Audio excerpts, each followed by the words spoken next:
Welcome. Good afternoon, everyone. Officially afternoon here on the West Coast as well. Happy Sunday.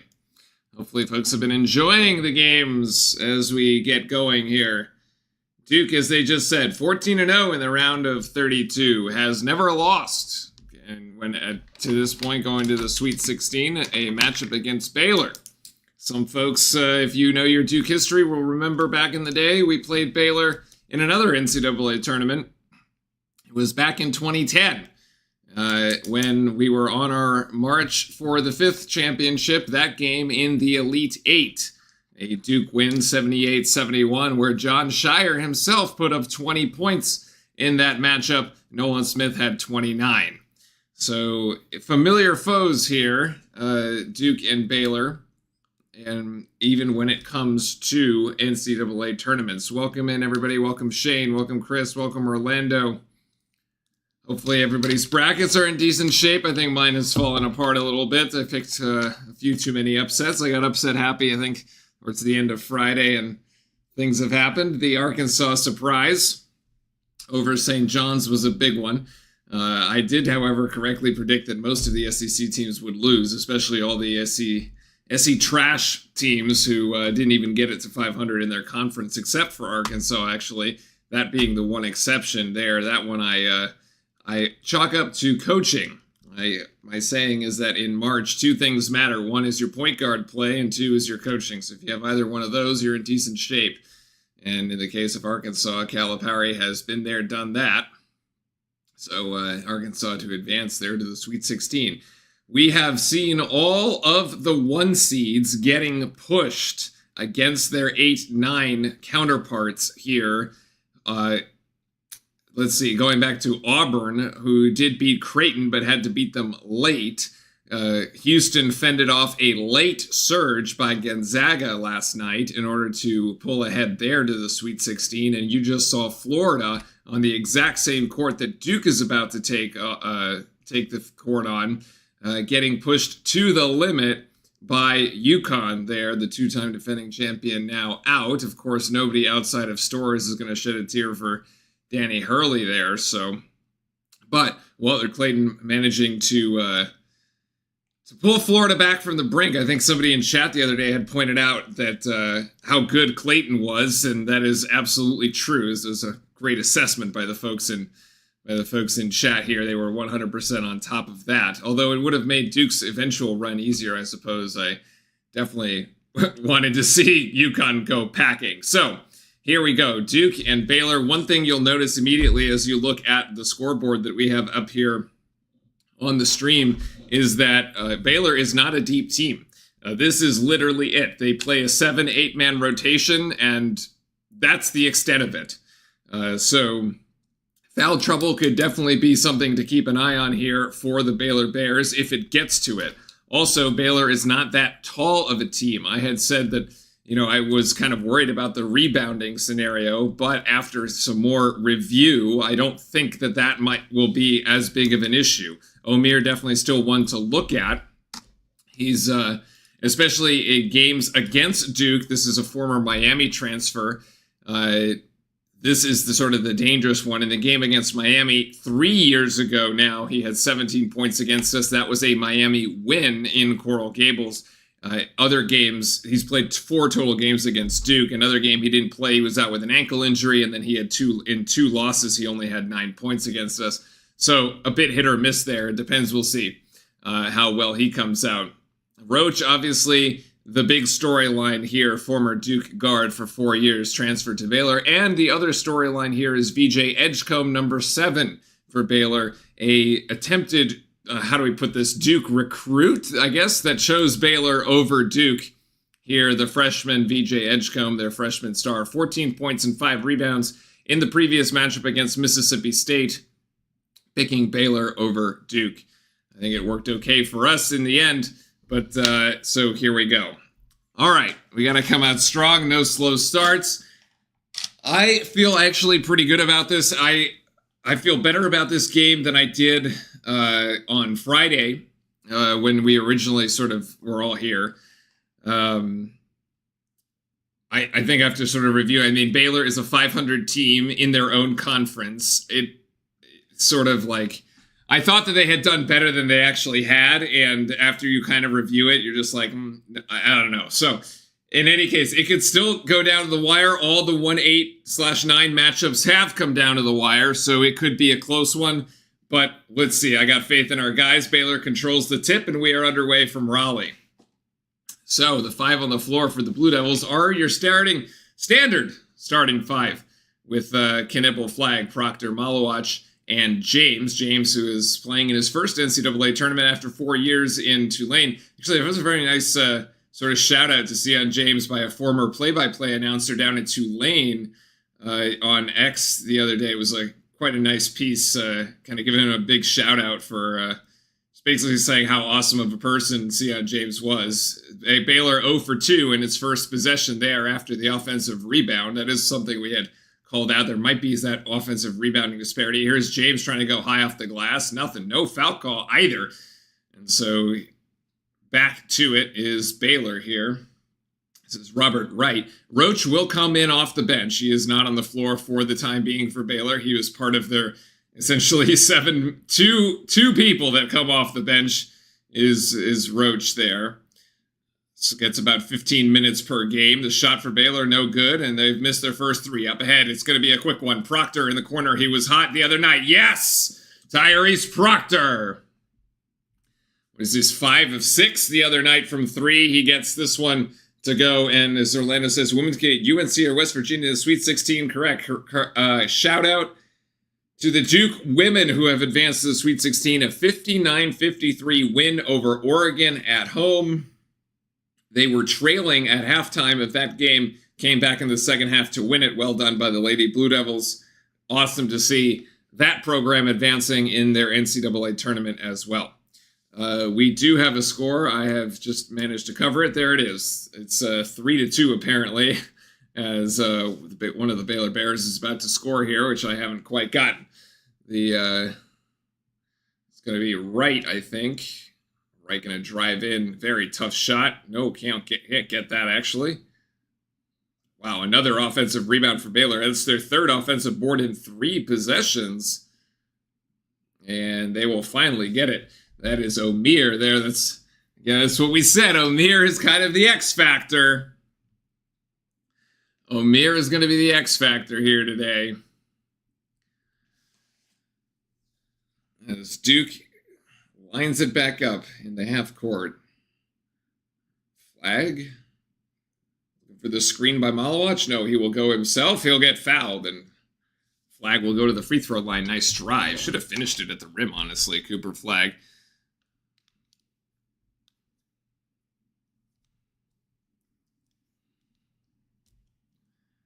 I'd be surprised to see if we don't pound the ball inside. I mean, we should have a height advantage here. We should have a height advantage. We should have a depth advantage. Be able to wear Baylor down over time as Flagg makes his first free throw.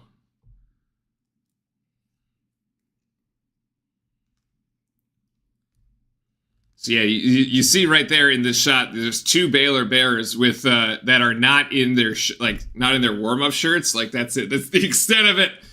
As Flagg misses the second. Orlando says he thinks that Arizona sweeps past the Ducks. The Ducks were very impressive. I'm very interested to see the Alabama-St. Mary's game, actually. Apparently that game is a matchup of the first offensive pace against the second against the last. Like the team that plays the fastest in Alabama versus the team that plays the slowest in St. Mary's. Kind of an odd clash of styles there. That one coming up later today in about 3 hours' time. Sion James almost steals it, but the ball goes out of bounds to Baylor, so they retain possession with a short shot clock here. They got about 7 seconds. Now they have 4, and we almost steal it again. And Omier, again, they could have given it an and 1 here as he got bumped. So 4 early points for Norchad Omier. That was the worry we had coming into it. And it looks like Omier has started out hot. Honestly, I think Gungba might have a better chance matchup-wise against Omier. Knipple is wide open for 3. That one looks good, and he drills it. Con Knipple only had 6 points the other night. Of course, Duke didn't really need him, but he hit that shot right where Walton Clayton hit one of his dagger threes against UConn.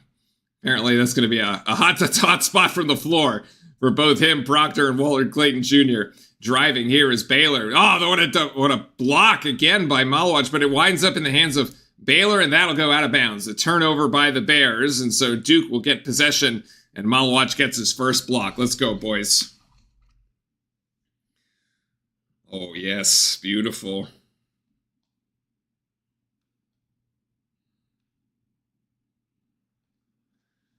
Nipple just ready to shoot. I love it. Inbound here as Roach has come into the game, guarding Tyrese Proctor. This is the funny matchup. Those two are going to be guarding each other, I think. Baylor got almost a double team down low. Can Nipple travel? Damn. That's unfortunate. The guy was able to get right to the rim. Let's see. Is Jeremy Roach going to go for 20 tonight, boys? This is going to be... He had 6 points in the game against Mississippi State. Boy, if he goes off against us, that's going to be something else. The feed down low here, and once again to Omier. Omier against Malawach. Malawach trying to go vertical. Good defense. Blocked from behind by Flag. No, actually. Oh, Flag got hit in the face, it looks like. And again, Omier, 6. Oh, Flag got hit in the eye again. Oh, dear. What is with Cooper Flag and getting hit in the eye, man? What?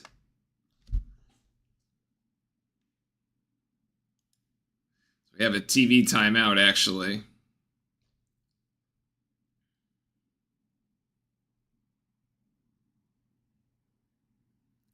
Oh, Omir's left hand comes, slaps down and hits Cooper Flag in the face there. That's totally incidental, though. There's nothing there.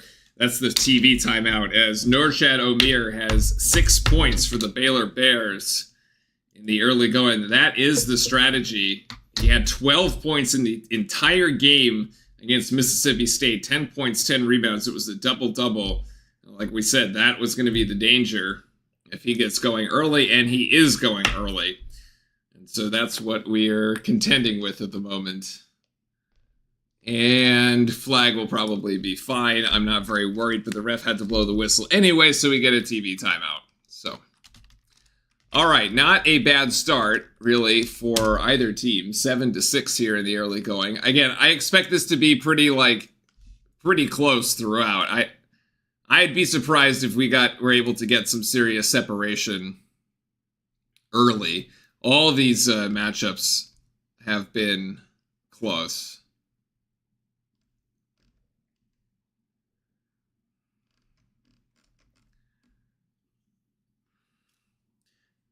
Yeah, Coop keeps getting hit in the eyes. I don't know what the deal with that is. There was the other, was it 2 games ago? Was it the championship? Was it the ACC championship or the semifinal against Carolina? One of the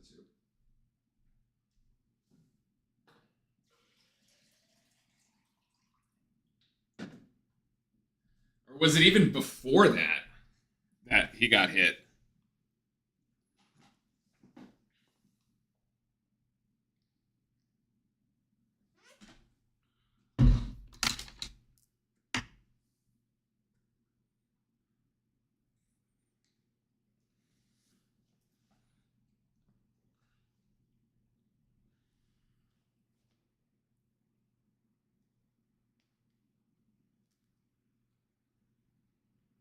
I think it was against, Georgia Tech before the ankle roll. Really? I mean, yeah, at this rate, Cooper Flag is going to end up like John Shire, man. It's not good.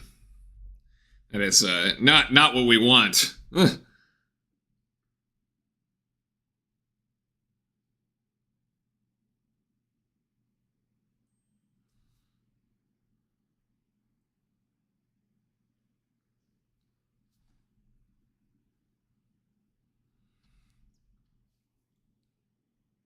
Oh my God. Flag his right eye is completely swollen.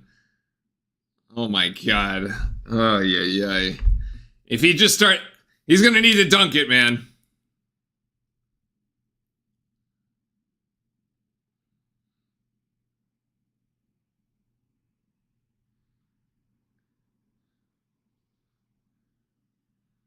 Proctor for 3 again. It looks good. Oh, no, it's not, actually.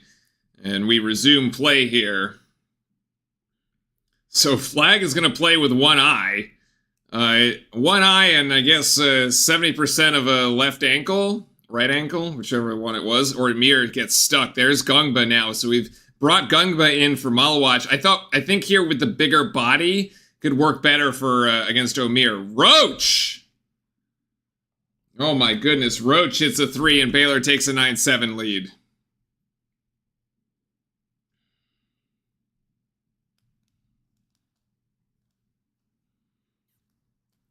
Flag driving there. Flag gets pushed back outside. He gets bumped. No call there. Knipple for 3. Nothing. Shot didn't go down. It was a good look, though. Coop needs protective eye gear. Yeah, literally, he's going to need a pair of glasses. Roach, wild shot, actually. Knipple knocks it out, and Flag comes down with a rebound. Looks like he saw that ball just fine.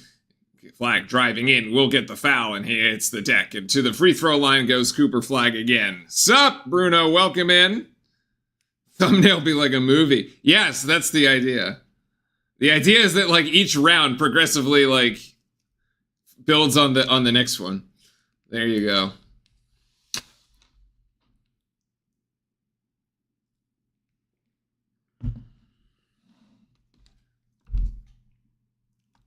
So far, the only players that have scored for Baylor are all the ones that have some sort of Duke connection. Amir, who played against us in Miami, very comfortable, very familiar with the Blue Devils, and Jeremy Roach, our former point guard, having some success here early for Baylor. Flag makes the first free throw. He's, at this point, making free throws blindfolded. And makes them both. So he's got 3 of 4 at the free throw line as Cooper Flag here in the early going. 9-all.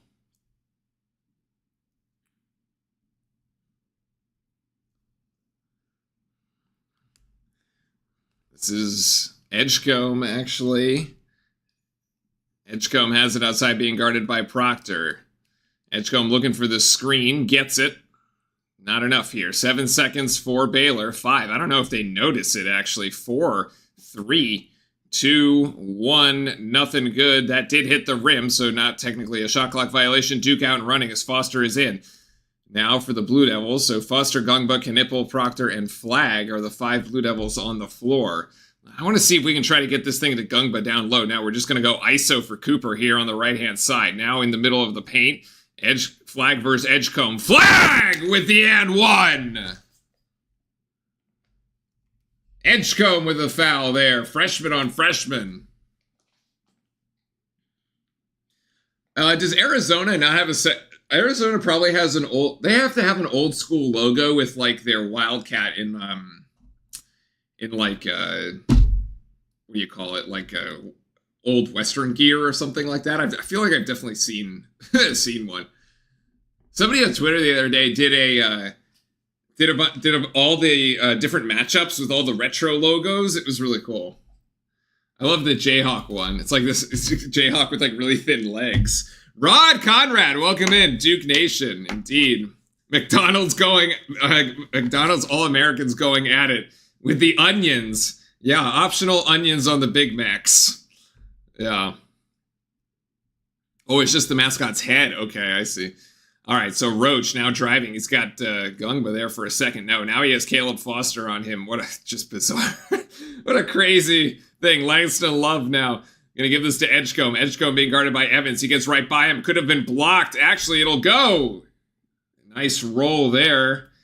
Or a friendly roll, I should say, as Edgecombe gets 2 to drop. 12-11.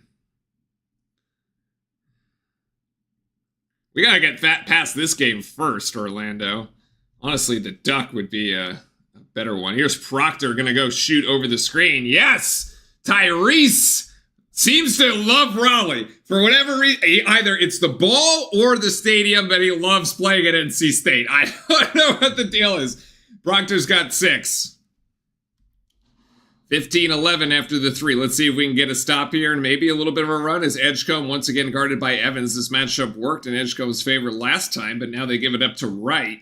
And it's Wright on Evans. They're going to go for the alley-oop over the top as Edgecombe. Wow, comes down with a thunderous dunk. My goodness. No ball pressure there. Isaiah Evans has been exposed defensively twice here, giving up both of the last 2 plays. Not great defense by Evans, honestly. I've been very disappointed with the play of Evans. He just hasn't gotten the point production, and the defense, we'll see what John Shire decides to do here. Flag on Roach. Flag rising. Oh, I thought he got fouled by Roach, honestly. He didn't have a chance to land. That should have been an easy foul call, but nothing now. One-on-one love to Edgecombe here. Edgecombe being guarded by Foster. That's a slight mismatch. O'Meara gives it up to Wright, and Wright looking, oh no, great hands by Gungba actually, into the lap of Foster, and Roach is going to foul Foster. Second foul on Baylor. Not enough ball pressure by Isaiah Evans on that particular play.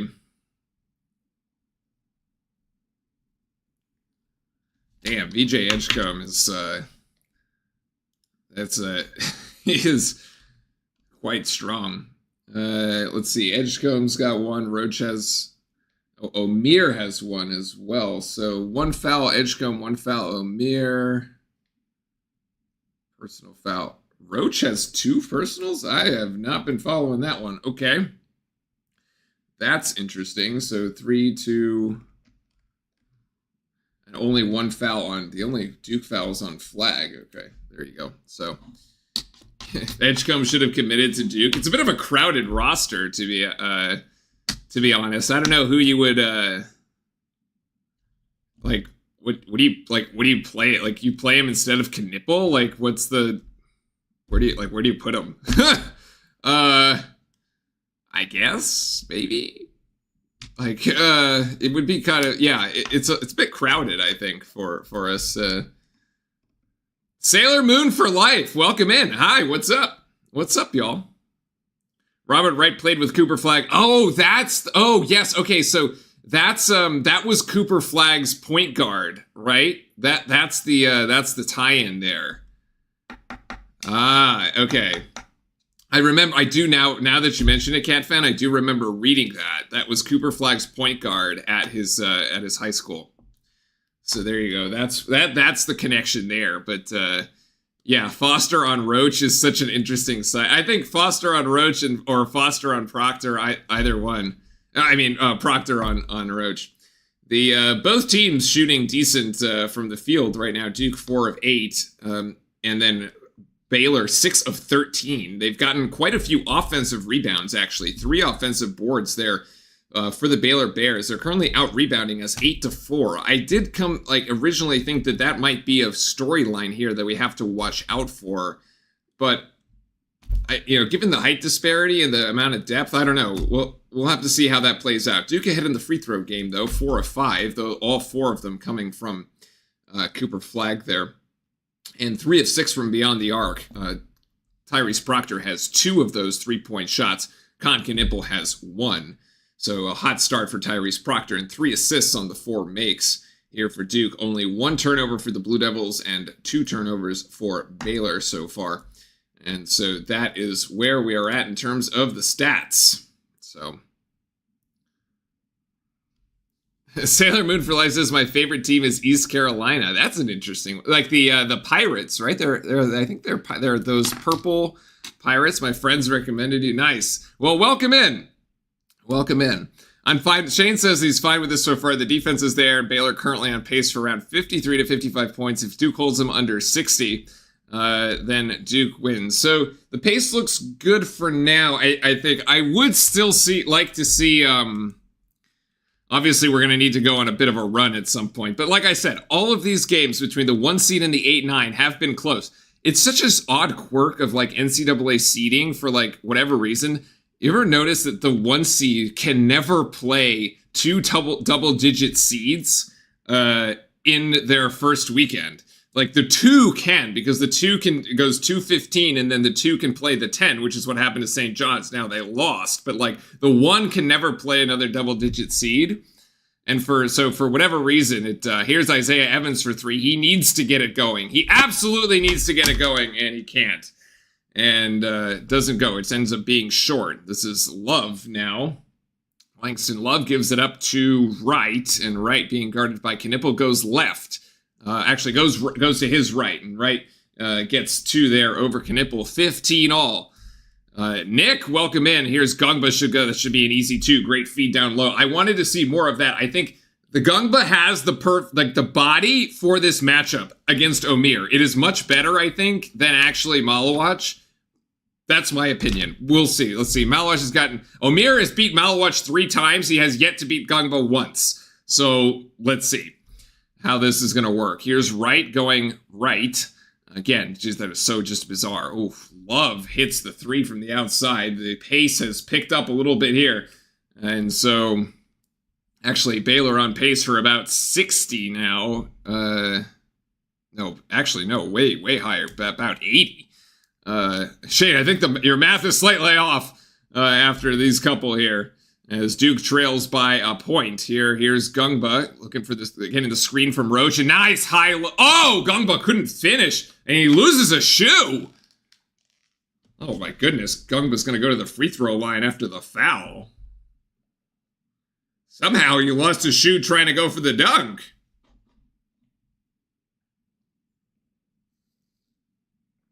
What's our toughest matchup? Right now it's Baylor. That's the only one that matters. That is literally the only one that matters. So, nice KD Nikes there with the custom Duke blue. And Gungba saying I have to retie the shoe there. That was exactly was that foul on. None. That foul was on number 2, none. So that's the 5th foul for Baylor.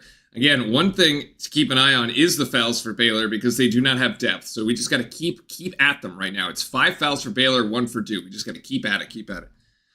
And apparently we want to go to the monitor for some reason. I don't know.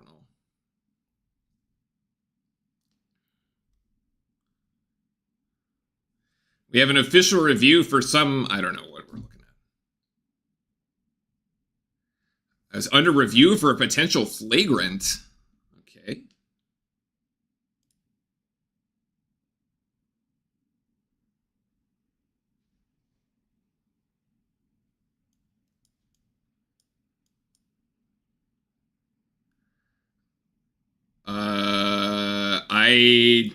This is just not a flagrant. I don't know what they're reviewing. This is.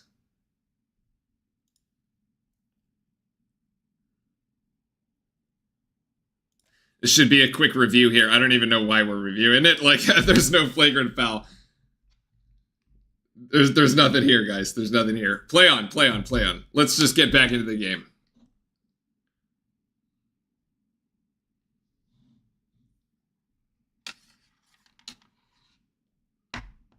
Gungba has been good at the free throw line this year. It's actually one of the strengths for this big man. It's been quite strong. So let's see. At the free throw line, 4-2. Makes the first. Boy, if we get 10 points out of Gungba tonight, it's going to be that's going to be a huge lift. Isaiah Evans will go to the bench here. I hate all these official reviews. Yeah, it takes up so much time. The refs just need to do something. They need to feel useful for a second. Malawach in, Gungba out after the 2 free throws. 19-18. Duke needs to lock it down defensively and get a stop. They were able to do so early. Baylor was cold from the field early, but has been on a bit of a hot streak here of late.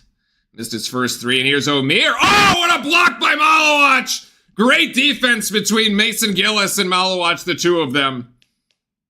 My goodness. The eraser, that was going to be 2. That absolutely saved a bucket. You have Foster in now. Foster on Omir. Gets it outside to Gillis. Gillis going to cock and load for 3. Not quite. Oh, the three-point shot not going in for the role players at the moment, either Evans or Mason Gillis. Only the starters are being able to hit that one, and we got a foul. Oh my God, they're going to have to go in the end one. Knipple going to get called for his his first, sorry. Right there, absorbs the bump and the body contact from Knipple. I don't know if Knipple needs to go at, like, he like bumped it the first time, and then the foul was called on the second one. I don't know about that.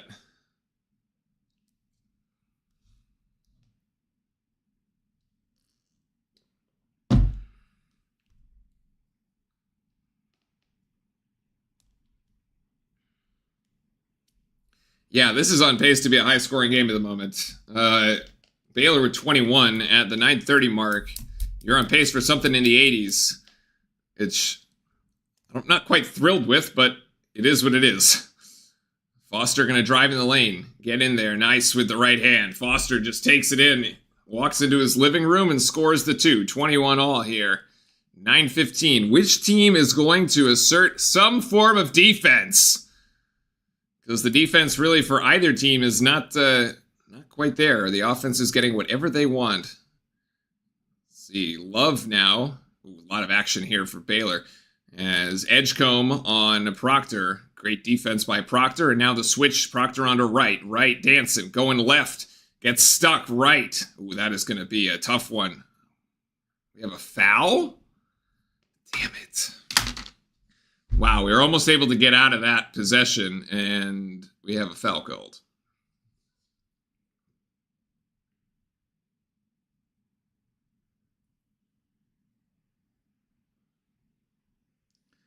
Foul on Duke keeps it with Baylor. That'll give him another shot at it. I mean, we played 30 great seconds of defense and then just gave it up with a stupid foul at the end. Oh, my God. First on Malawach. I don't even know, because Malawach was on the weak side. That was such a bizarre...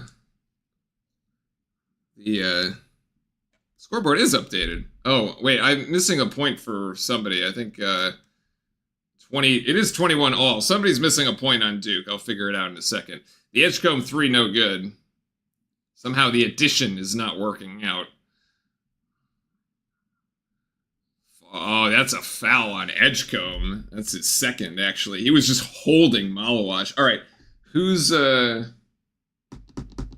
Proctor flag?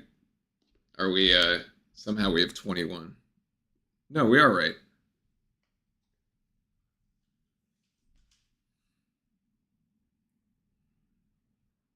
Yeah, it's 21. Although my the ESPN bug is ahead of me at the moment. Here's James driving in. James with the throwdown. See on James. It should be 23-21 is what I have. I don't know why the ESPN bug is score bug is not working. No.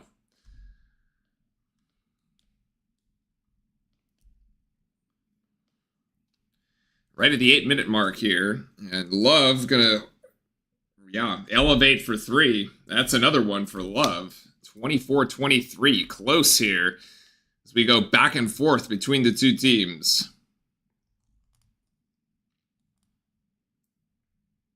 Oh, no, it's going to be a turnover. No, it's going to be out on Baylor. Keep it with Duke. Man, that was... Oh, my gosh, what a terrible pass. We got to get our guys back in. We got to get Flag back in. We got to get Flag back in. We got to get Knipple back in. There should be an opportunity here, though. You have Edgecombe with 2 fouls. You got Roach with 2 fouls. Edgecombe with 2 fouls is really the big one. Yeah, 24-23 is right at the 7:39 mark. Nobody got hurt here. The big difference to me right now is if we take a quick look at the stats. Let me zoom in here for a second. Zoom in. There we go. There we go. Like, it's just this volume of shooting that Baylor has put up 20 shots to Duke, who has only put up 13. Right?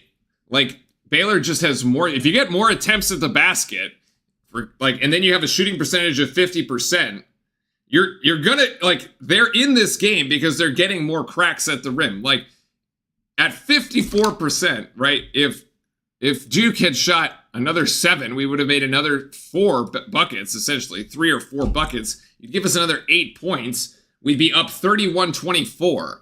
But, like, it's just not they have just so many more cracks at the rim here.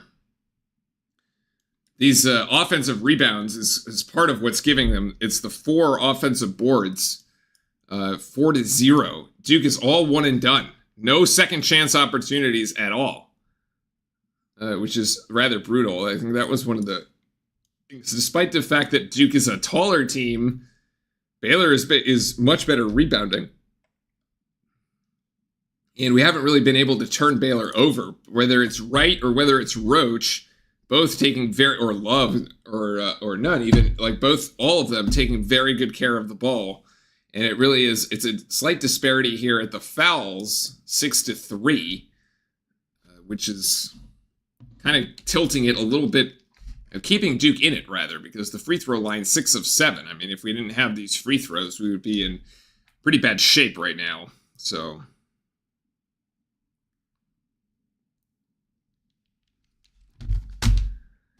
we really have to, we have to do a lot better rebounding. Otherwise, it's gonna be a very long afternoon, boys. This rebounding. Yeah, the threes, Proctor's got 2, Knippel's got 1, Flag's missed 1, Evans has missed 1, Gillis has missed 1 too. Love is 2 of 2 from the 3. Those are where his 6 points come from. I mean, it's a pretty even scoring, actually. 5 players for Baylor have scored. 4 out of their 5 starters. Duke isn't necessarily forcing 3-pointers. We're just not hitting them right now.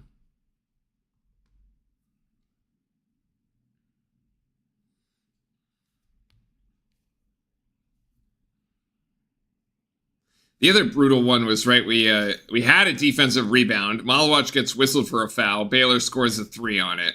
Like, that's brutal. Yeah, this Duke team should never be consistently out-rebounded, but we did see stretches in the regular season. There was a stretch there culminating in the Clemson game, if I recall correctly, that we were out-rebounded 3 or 4 consecutive games. And then we sort of fixed it kind of down the stretch. And we have another foul, actually, and the foul's going to be whistled on Jeremy Roach. That's his 3rd. Oh, Celestine? If so, it is a 1-1 as Duke goes to the free throw line here. That should be, I thought it was Roach. Grant Hill says Celestine. I don't know. Anyway, Cooper Flag at the free throw line, 1-1.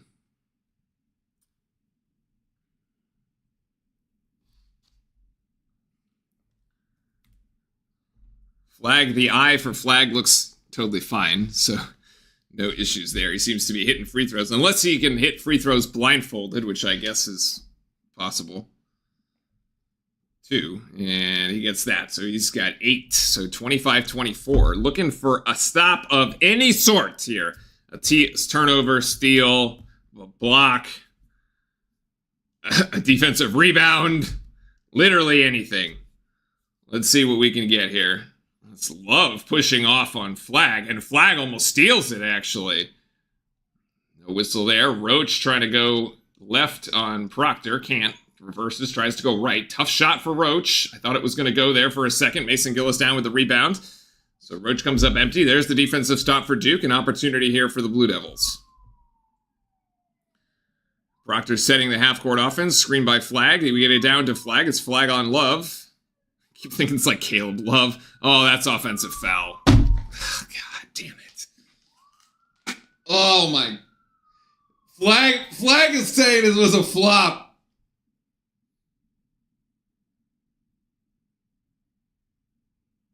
Yeah, brutal. Second foul on Flag. Oh my God, but Flag, I mean, He's not going to get the call when he throws the left elbow like that. Like, maybe it was a flop, but anyway. Oh, there's an Orchad O'Meara with the turnover. No, he still has it. Possession? Possession arrow will go to the Blue Devils. Yes. No, to Duke. Ian. Possession to Duke. So flip that to Baylor there. So that technically counts as a turnover.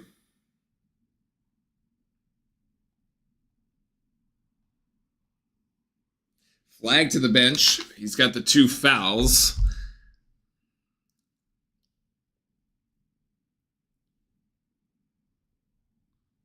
Flag really not happy. Not too worried. Flag has already showed he can play with foul trouble. That's true. That was at the Carolina game, right?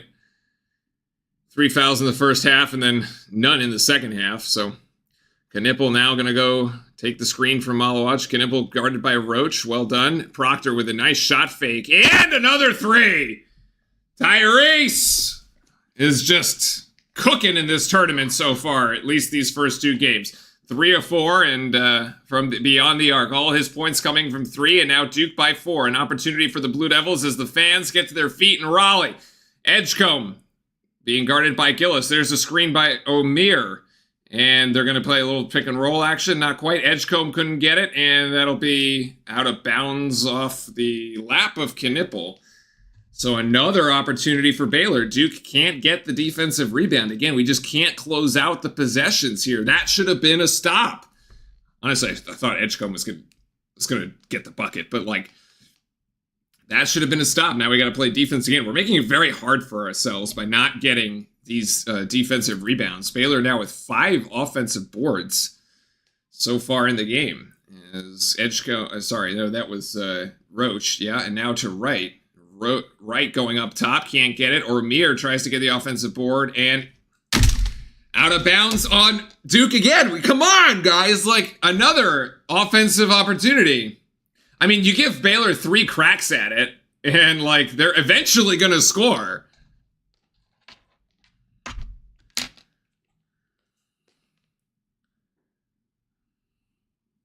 mean, if you're shooting 50% and you give them 3 cracks at it, the chances are it's going to go in. So let's see. We got to defend for another 20 seconds. The third opportunity on this one possession for Baylor. Roach going left, now guarded by Malawach. Gets it outside, and Love the 3, no good. That's a foul on O'Meara. Other way, folks.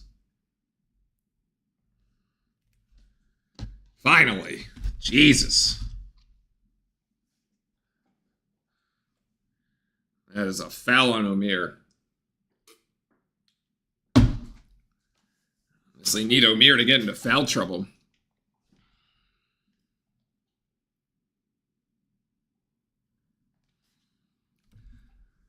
Baylor just doesn't have a lot of fouls to give, but it's going to be a 1-and-1. As we have an opportunity here for Malawach at the free throw line. So there's a stop. Opportunity here. Let's extend the lead.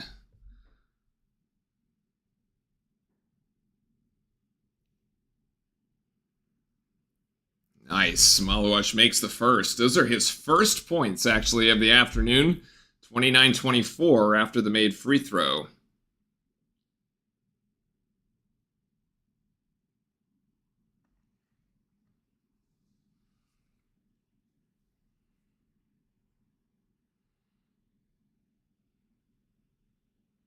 Second one is good, too. The bigs have done their job. Actually, we're doing very well at the free throw line. Malawach out, Gongba in. Big for big swap as Malawach gets an ovation as he goes to the bench here for a little bit. Duke by 6 with another opportunity. This is where we got to go on the Duke run right now. This is it. Lock it in defensively, boys. Come on. Love going left on Gillis. Oh, I almost thought he traveled. Going to give it to Roach, who almost lost it. Roach to Wright. And Edgecombe still in the game with the 2 fouls. Wright going right. Now gets stuck in and amongst the bigs. Deflected! And blocked by Gongba. 8 seconds for Baylor.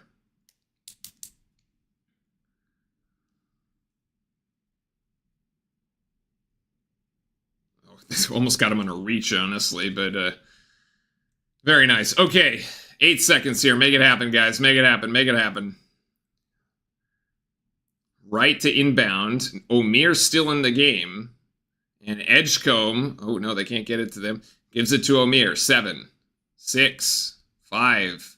Love has been hot from 3. 3, 2. Roach from 3. Nothing. Gungba for the rebound. Nice. All right, let's go. Come on. Right here. This is it. Right here. This is the one. Sion James driving on Roach into 3 Bears. Should give it to Gungba. Gets his own rebound. Oh my God.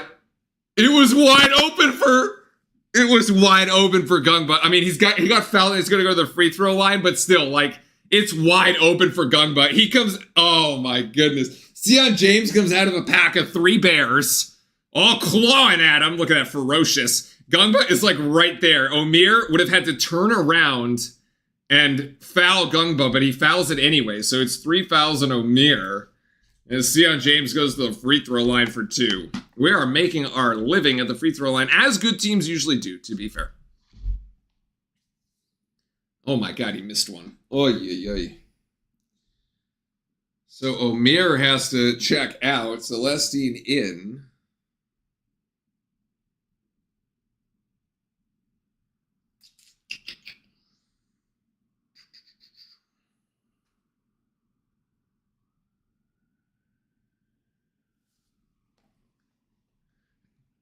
James, okay, gets the second one. There's a little squirrely looking free throws there by Sion James, who's usually a very reliable shooter. Duke by 7, and the Duke crowd once again on its feet.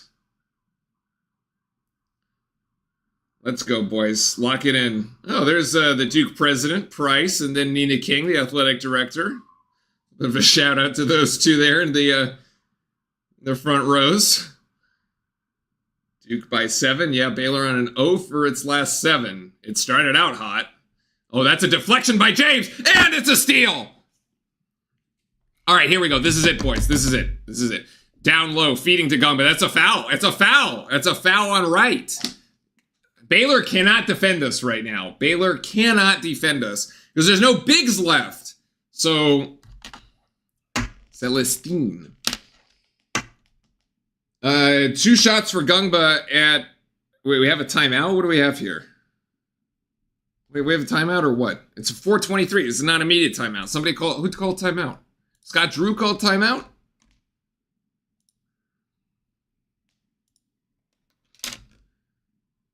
Where's my play-by-play? What the hell?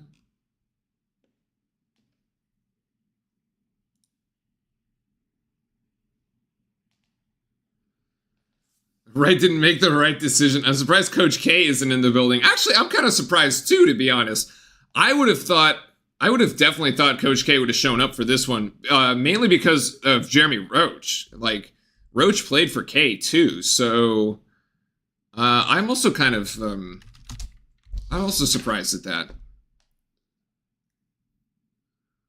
Actually.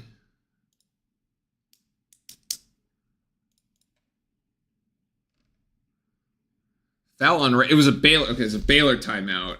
Okay, it's a Scott Drew timeout there. I was about to say, if Duke scored on this possession, Scott Drew had to call a timeout anyway. He probably is 1 possession late on the timeout, but what are you going to do? It was close. I mean, Duke just making a living at the free throw line, and to our credit, we're hitting them. All our guys right now, 11 of 13, 85% from the free throw line. That's right where you want to see it. So, the more the merrier. Just Baylor continuing to just throw up shots. Right, remember when we said they were 10 of 20 right there at 50%, right? Now they've missed their last 7. So they're 10 of 27, but they're still getting a volume of shots up. Duke's still losing the rebounding margin 15-10 right now, as Baylor has collected 8 offensive rebounds. I mean, I don't think, Chris, that one was from last year. That was 2 years ago where we got pushed around by Tennessee. We didn't play Tennessee last year. The game what was it? We lost in the Sweet 16 John's first year, which was 2 years ago, where we absolutely got handled by Tennessee. That was that was really bad. We came back, and then that Elite 8 run, we were a lot more physical. That was a much better run. That was a much better, physicality-wise. And then this team can handle physicality with no issue. I mean, even Flag, who like doesn't look like he's a big dude, punches well above his weight, as evidenced by him being able to knock over the Baylor players. But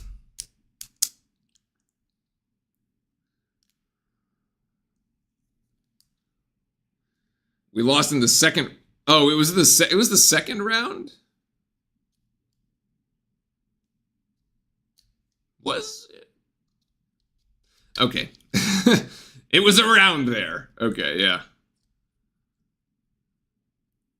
Flag, I think, way better than with physical opponents than Filipowski. Flag plays like he just doesn't care. He just moves people around. It's actually really impressive. Second round. Okay. Proctor is like totally locked in, man. He looks like an assassin today. He's got that killer instinct. I love it. He is totally locked in. Gungba at the free throw line here. Let's go, boys. Yep. I wonder if Gungba, while he was injured, all he did was practice free throws. And like, because he hits them at a very consistent clip for a big man. And he makes them both again. He's 4 of 4 from the free throw line. I love it. And Duke by 9. Another opportunity here for the Blue Devils.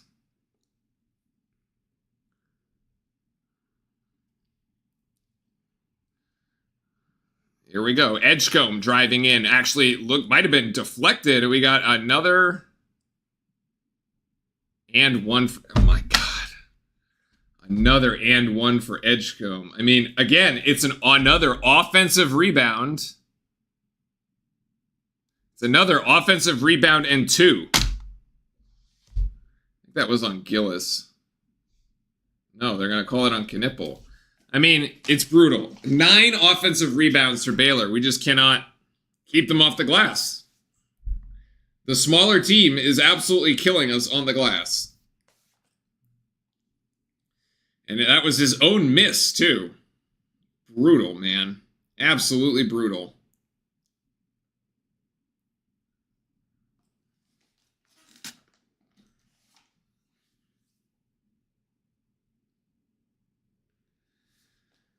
I mean, Duke is not going to be able to go on a sustained run until we fix the whole, like, Baylor offensive rebounding issue.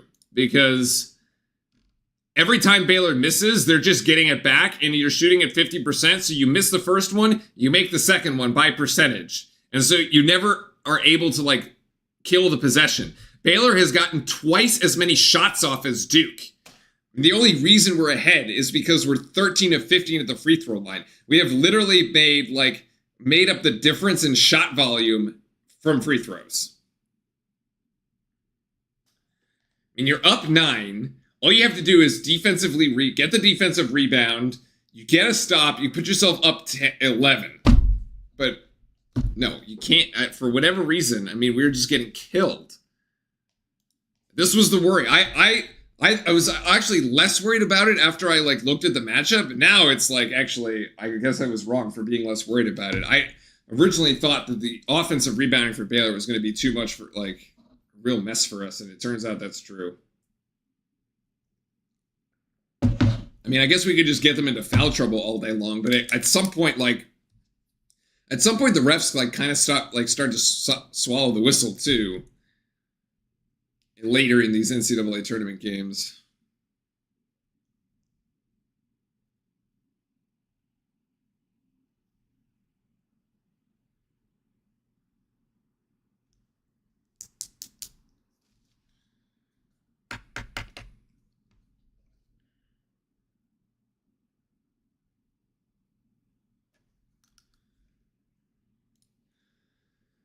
So yeah, fouls on Knipple and Flag. And 1 on Malawach. Those are the 5 for Duke. If they don't clean up the glass, teams like Auburn and Houston will kill us. They have size, so they should be able to fix this. I don't understand why. It's just such a mystery to me when this team doesn't rebound. I don't get it. We don't box out, or we don't between Gillis, Gungba, Malawach, and Flag. Well, actually, so Flag isn't in the game right now. it's a bit of a, that might be some of it. He does help with the rebounding for sure. But here, last 4 minutes of the first half, big moment for big moment in the game right now. Duke ahead by 6. Baylor wants to keep it close. Flag is just sitting because he's got 2 fouls. I don't want to give him his third.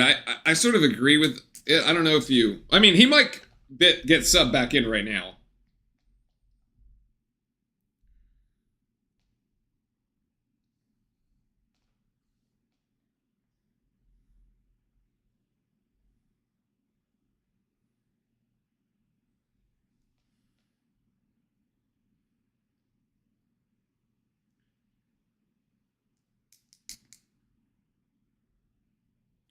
All right, so James now bringing it up the court. James, Proctor, Gillis, Flag is back in, and Gungba. So we decided we wanted to go with Flag again, despite the 2 fouls. Proctor thought about the 3. He's going to drive in. I thought he got fouled there for a second, but he just hits it off the glass. He's got 11. Another wonderful performance here for Tyrese Proctor. So Duke by 8 at the moment, needing a stop. He might be in there for the rebounding. Again, this is kind of like what I'm going with. Edgecombe driving in on Gungba picks up his dribble and has to give it up. Love, good hands there by Flag to dissuade the 3. Let's see if he goes again. Love, drip stops. 3 seconds here. Don't bail him out. Don't bail him out. Oh my God. Wow, the 3 from the corner. Unbelievable, man. I don't even know how that thing goes. The desperation heave. Flag for 2 in the leaner. He's got 10. The desperation heave from Baylor, man. Like, come on. That is crazy. It was 30 seconds of really good defense. And the Baylor dude just puts up a prayer. Ay, ay, ay. What are you going to do? Duke by 7. I mean, Baylor also has to be careful. Edgecombe's got to be careful, too. Love is going to go for 3. That's going to be short. Nice! Gungba there with the rebound. Just holds off. What is this? Duvravich with one arm. Gungba screen. Flag rising. Flag 3! Oh, might be a 2. We're going to have to check that. Right now, for now, it's a 3. Duke by 10. So, Cooper Flag on the floor, +5 so far in the exchange. Baylor with another timeout as Duke has opened a 10-point lead. Now, at this point, maybe you may take him out here, but so far, so good. So, the ankle looks fine. The eye is okay. Cooper Flag has 13. Duke by 10 as Scott Drew takes another time.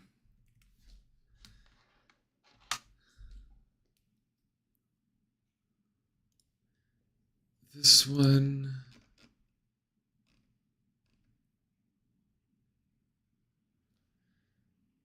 Dubravcic.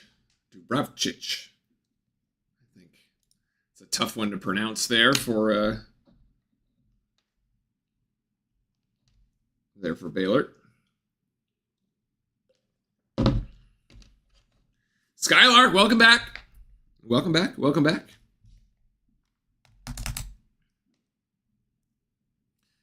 You're back, and Duke has opened a 10-point lead here. But see, that one worked because why? We had Gungba there really, really strong. One-handed a defensive board, right? Prevented Baylor from getting a second shot off. And then we managed to convert on the other end. So it starts on this defensive end here. 24 seconds on the shot clock is right, going left. Now he switches direction and tries to go right. Being guarded by James, rises, can't get it. Flag down with the defensive rebound. What did I say? Flag is back in there for his rebounding. So there we go. So now Duke managing to come down with a couple rebounds, and we got a foul. Oh, dear. That is right. James just driving on right. Yeah, that's a... Right just falls over, man. Too much weight. This will be free throws for Duke again. 2 shots here, regardless of the outcome of the first.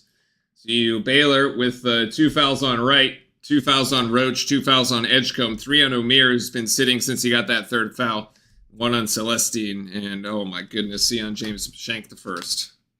Roach back in.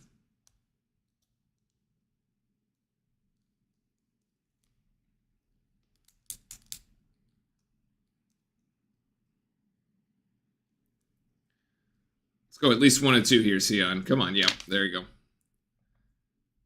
He's got 4 so far. Duke with the 11-point lead, and Edgecombe now playing point guard more or less here for the Bears, who have come up empty on their last 2 trips with very strong defensive rebounding by Duke. Here's Love being guarded by Gillis, and 15 seconds on the shot clock. Now Edgecombe being guarded by James, who gives it up. Celestine going left, gives it up to Roach. Roach being guarded by Proctor. Roach finds himself in the paint. We got 2 bodies down, and we got a foul. I don't know what's going on, actually.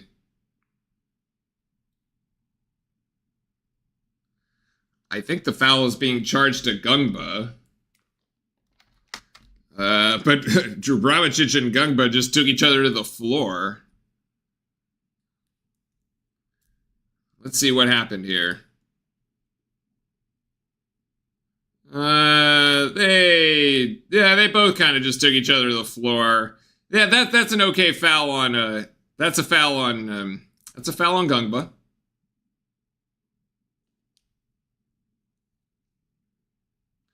It's a foul on Gungba, for sure. I'm okay with that.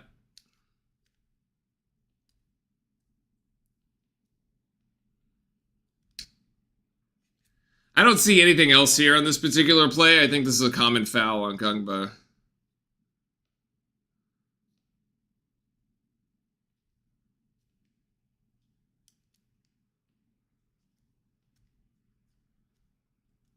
I don't think there's nothing extra here, chat, honestly. You got 1:13 to go. You just reset the shot clock, give him 20.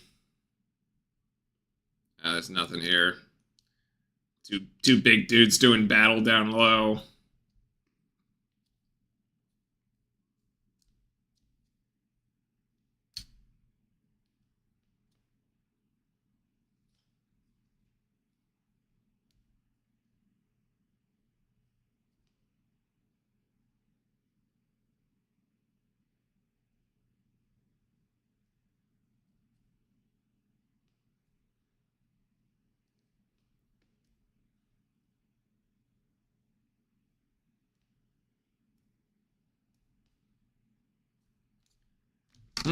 They're reviewing whether the Baylor player was like dragging.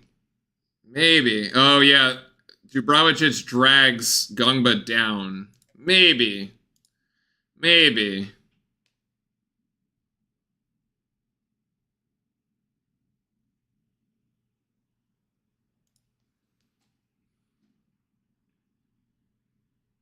I don't know what they're gonna call here. I would play on. I mean, this review is taking forever, but I don't know, chat. What do you think?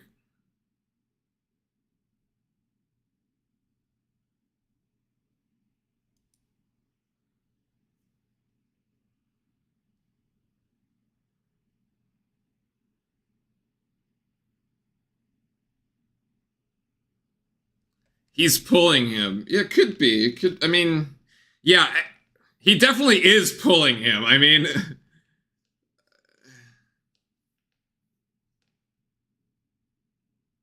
But the whistle was blown late.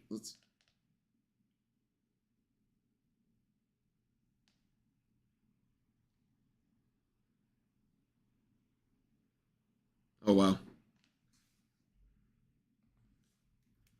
Wow, it is a hook and hold flagrant on 22.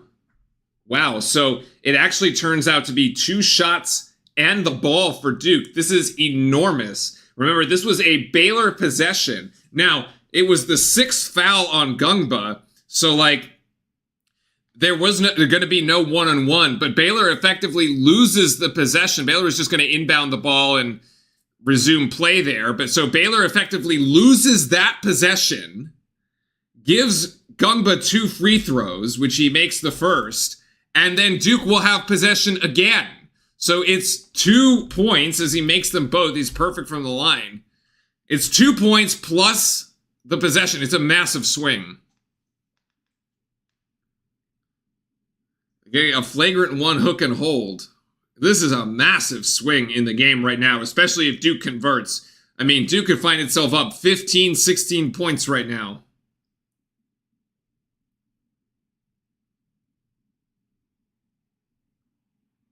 Wow. Wow.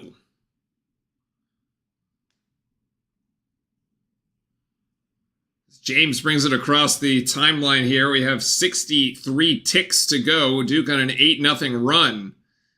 This flag is going to cut baseline. He's going to go up for it! Oh, there it is! Cooper Flag with the alley-oop throwdown! Oh, I saw it coming! They cleared out the baseline for him! Get out!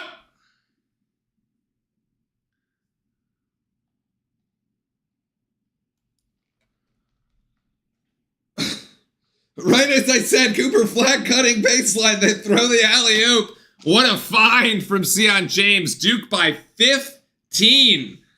Duke has really asserted itself here. Like I said, that was a huge swing because what we had was a 10-point game. Baylor with possession could have made a bucket, gone, pulled it into single figures. Instead, gives up 2. It was an 11-point game, I guess. Gives up 2.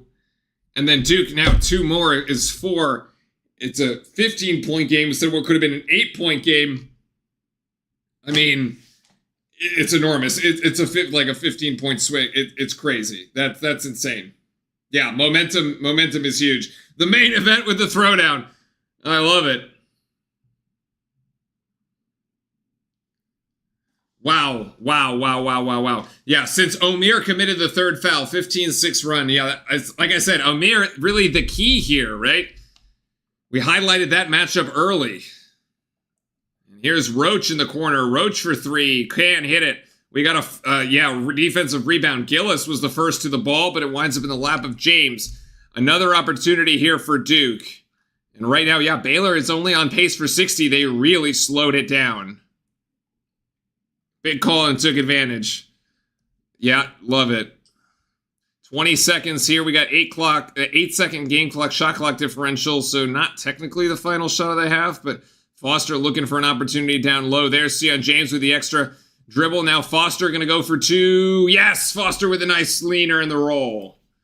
17 points in here. Going to take a 3. No, it's blocked by Gungba. Edgecombe had it blocked at the end. Not giving up on the play. Let's go. Wow, incredible. The only that 3-pointer by Celestine in the corner after essentially what should have been a shot clock violation has been the only bucket for Baylor here in the late going. Wow, nice to see Foster getting into the action too. Cooper's got 15. Proctor's got 11. 24-6 run. My goodness.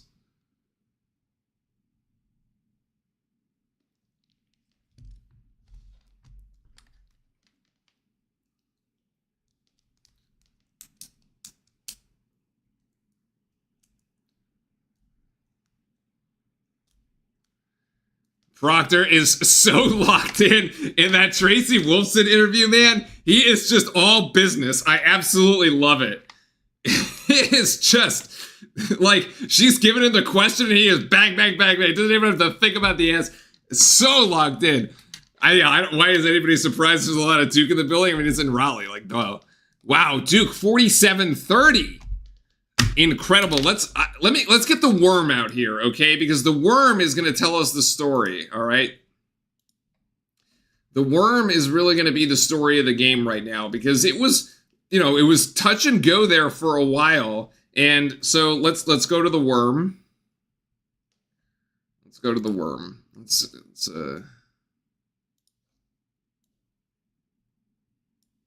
Here we go. Oh. What is this? Oh, that's that one. All right. All right, here's our worm. So, actually, I should just get rid of this. Let's do it this way. So this is right here. This is at the 7:35 mark, right, of the first half. It's 25-24. Duke ahead after Cooper Flag makes free throws, okay? This is the Norchad Omier third foul. We can check that against the play-by-play if we go here. So, play-by-play. 7:35. So, actually, this foul was on Celestine.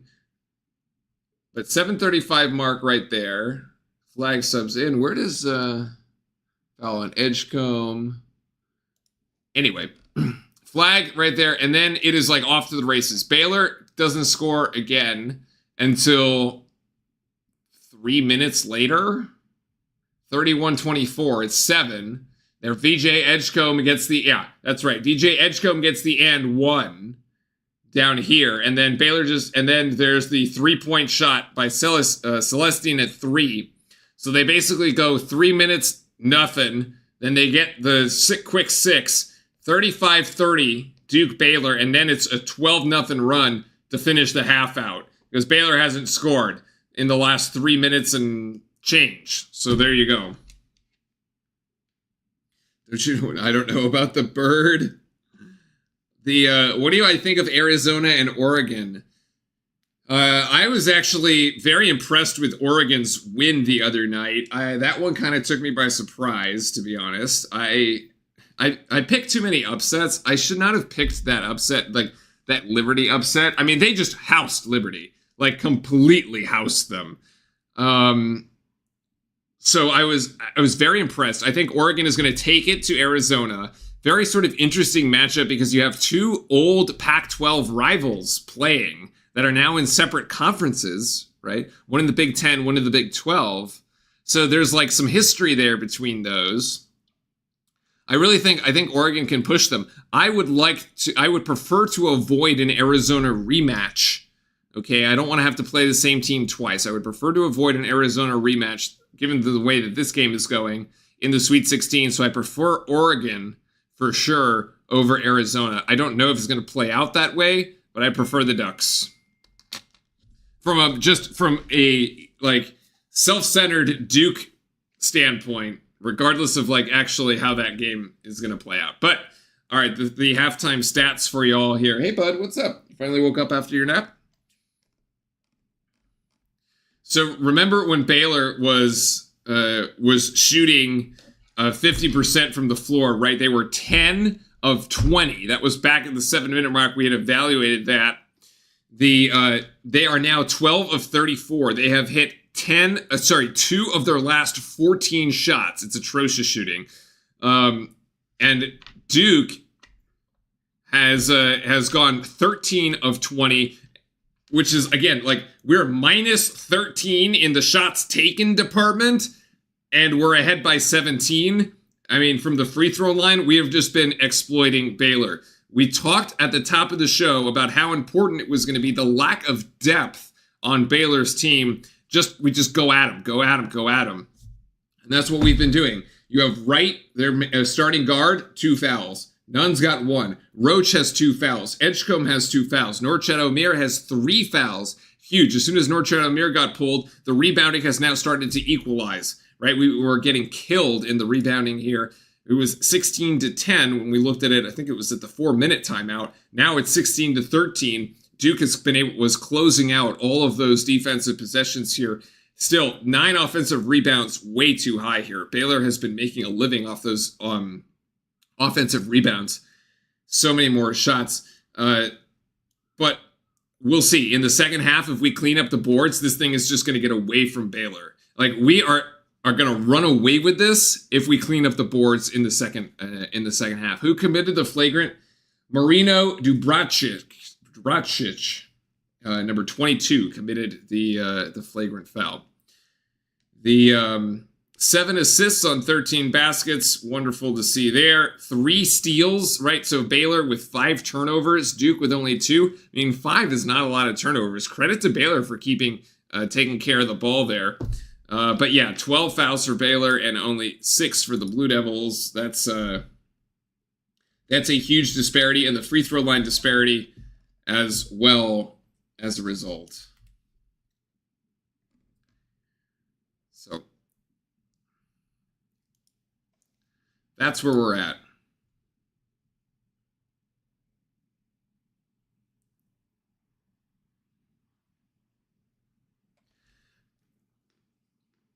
Duke has never lost a tournament game when leading by 15. Okay, I did not know that, but that is crazy.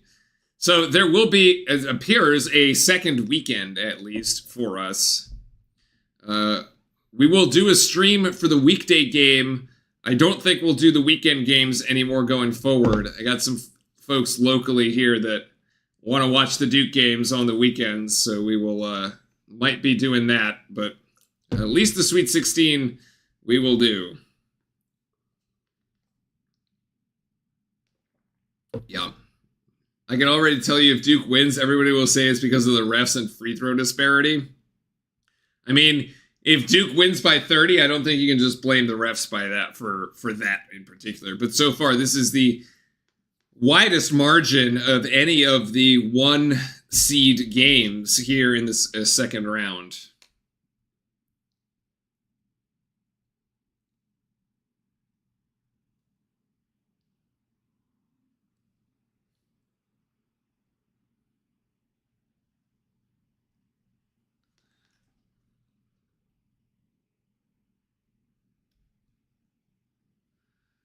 Florida is our biggest competition. I think, I mean, yeah, they is the definition of survive and advance there, but Florida looks really good. They got great matchups against us, especially with their bigs.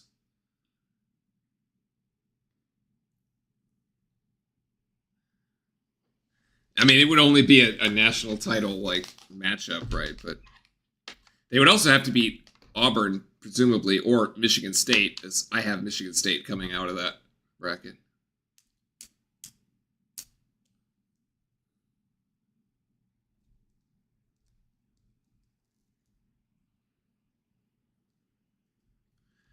So we might have an opportunity here to really enjoy this this second half. Let's take a look at some of the player stats here. I mean, Tyrese Proctor has just been lighting it up. I got Duke and Michigan State for the Natty, says Cap. That is hilarious. That is awesome. That is awesome. You know, Shane, I agree that you hope they get upset and we don't have to face them, but like we're not that lucky, right? Like, you know, actually the better one, to be honest, would be if somebody upsets Houston. I personally have Tennessee coming out of that bracket because I'd like to, like, you know, pound Tennessee and get revenge from them on them for a couple of years ago. But I think actually that Houston might be our biggest problem. And also, if you recall, that's a rematch from the game last year where we beat them in the Sweet 16.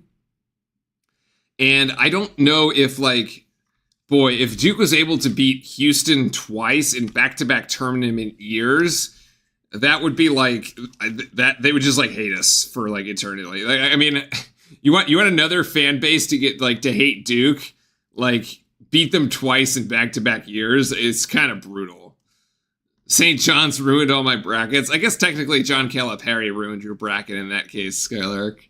But yeah, it also ruined mine. I had them going to the Elite Eight, but I thought they were playing very well at the end there, but yeah, it did not work out. Anyway, Baylor won, so no, we're not that lucky. Plus, a lot of ironic things seems to happen when we're in the tournament. I mean, look, we're just not that lucky in the sense that, like, we'll probably just have to play the highest seeds remaining in order to, like, make the way, right? So that's going to be Arizona, play them again, and then it's going to be, like, Alabama, right? And so we'll just have to play that. And then we'll have to play Houston. And then we'll have to play Florida. And it'll just be like the most difficult possible path. Nobody's going to get upset. And it'll just like keep going. Like, get no easy games. There's no easy games left. Yeah. So, I mean, Tyrese Proctor has just been fantastic these first two games in the tournament. Like, he is absolutely locked in. He just can't, like, I love it. I love to see, especially coming from a upperclassman leading these freshmen. He has 11 points right now, 3 of 5 and from the field, and 3 of 4 from three-point land. He got it going early and often. Yes, Flag has 15, but those 15 have come like later. But Proctor was really kind of the pace setter here for the Blue Devils. We've done very well, obviously, from the free throw line too. Flag 6 of 7, which you love to see. 2 rebounds and an assist. Not a lot of rebounding numbers here for our guys. We've got Gungba with 2, Mason Gillis with 3, and Malawach with only 1 rebound. I mean, it kind of tells you the story of, like, I don't know how our 7-foot starter doesn't have more than 1 rebound. It's crazy. Like, it was only 2 points and 1 rebound. We need some more. Again, the glass is really going to define the way that this game is going to go. Either Duke is just going to run away with this thing when we start rebounding, and it's a bunch of one-and-done shots for Baylor, or Baylor might have a run in it left in the second half. So, if we win, it will really, it's just mean that we deserve. I mean, yeah, that's true.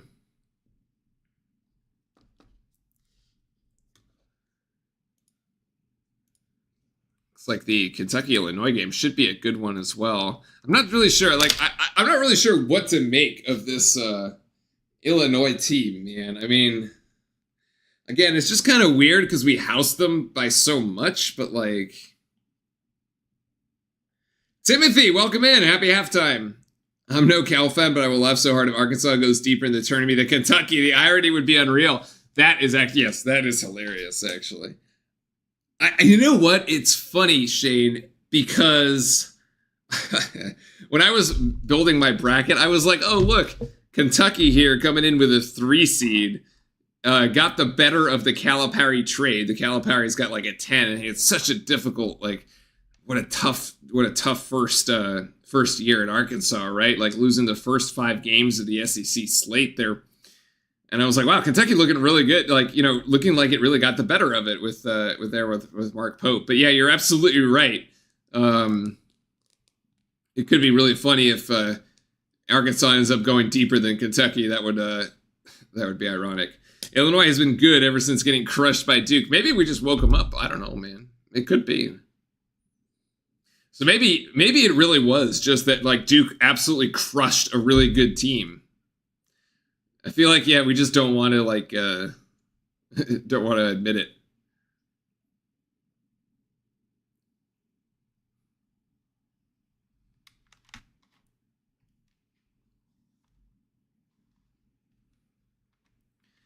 If Illinois goes far, we can argue we were just that good. Yeah, indeed. Yeah, basically.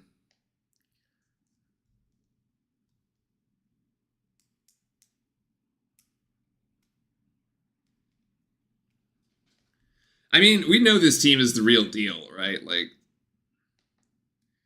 so it's just, let me tell you, the St. John's upset yesterday is absolute nightmare fuel for us Duke fans, because, like, there you see a team, like a talented, really good team, higher seed, that just has a horrific shooting night. I mean, they could not get it to go. And credit to Arkansas, obviously, but, like, yeah, if you're Duke and you're looking at that, I guess any of the top seeds, right? You just look like, wow, you are one of those, like, really bad shooting nights away from just getting knocked out. Because that's all it takes. It's only one game, right? Could St. John's beat Arkansas over, like, if it was best 2 out of 3? Yeah, probably. But, like, couldn't, it's just one game, right? So you have one bad shooting performance and you're like, you're out. Yeah. Anything can happen. So yeah, that's absolute nightmare fuel.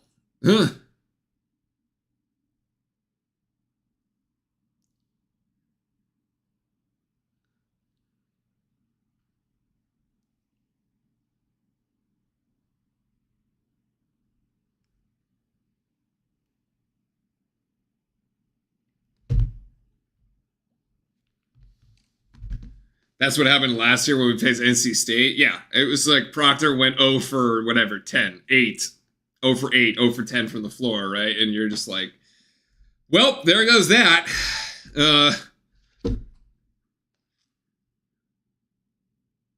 Yeah, but the NC State one was brutal, man. Like for whatever reason, NC State just had our number. It was awful. So brutal. I mean, they beat us twice last year. So bad. So bad.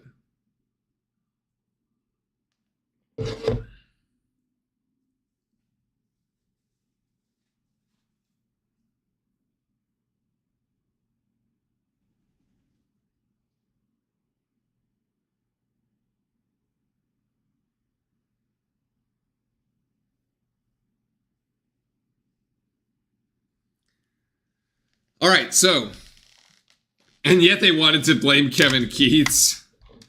Yeah, well, they housed Kevin Keats. They jettisoned Kevin Keats at the end of this season, so need to come out and start fast in the second half. Don't give Baylor any glimmer of hope. That is absolutely true. And I mean, it's just, Baylor will start with the ball. They have the possession arrow.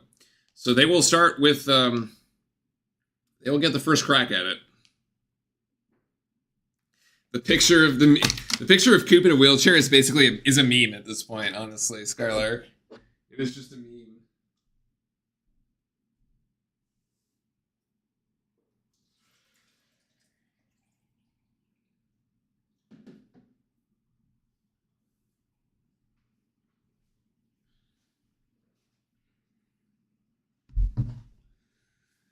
All right.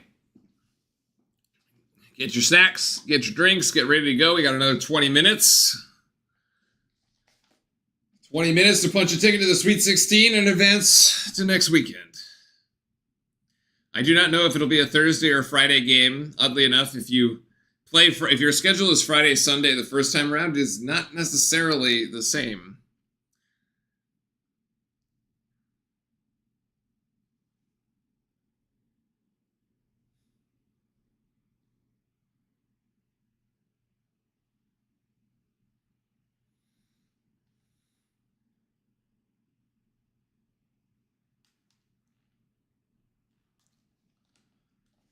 Is it Thursday, Nick? Because you go Friday, Sunday, but it doesn't mean that you always play Friday, Sunday. It's like whatever.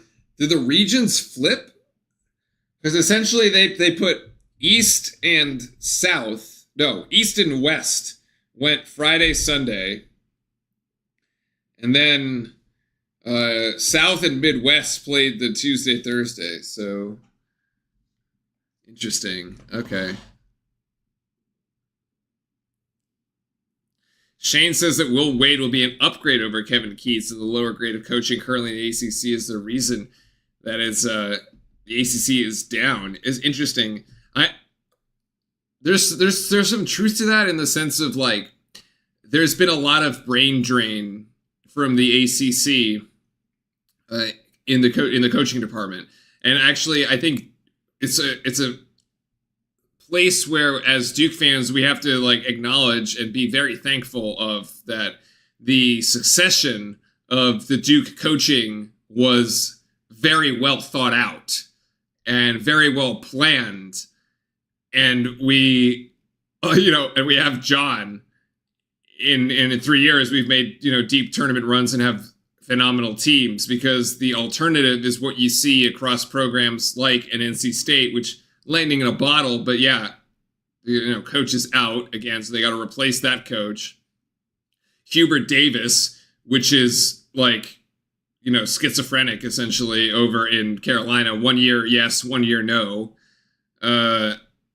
Virginia, who lost Tony Bennett at the start of the season, that season didn't turn out well and not well thought out. Larrañaga, who quit in the middle of the season, that didn't work. They just took Jai Lucas from us.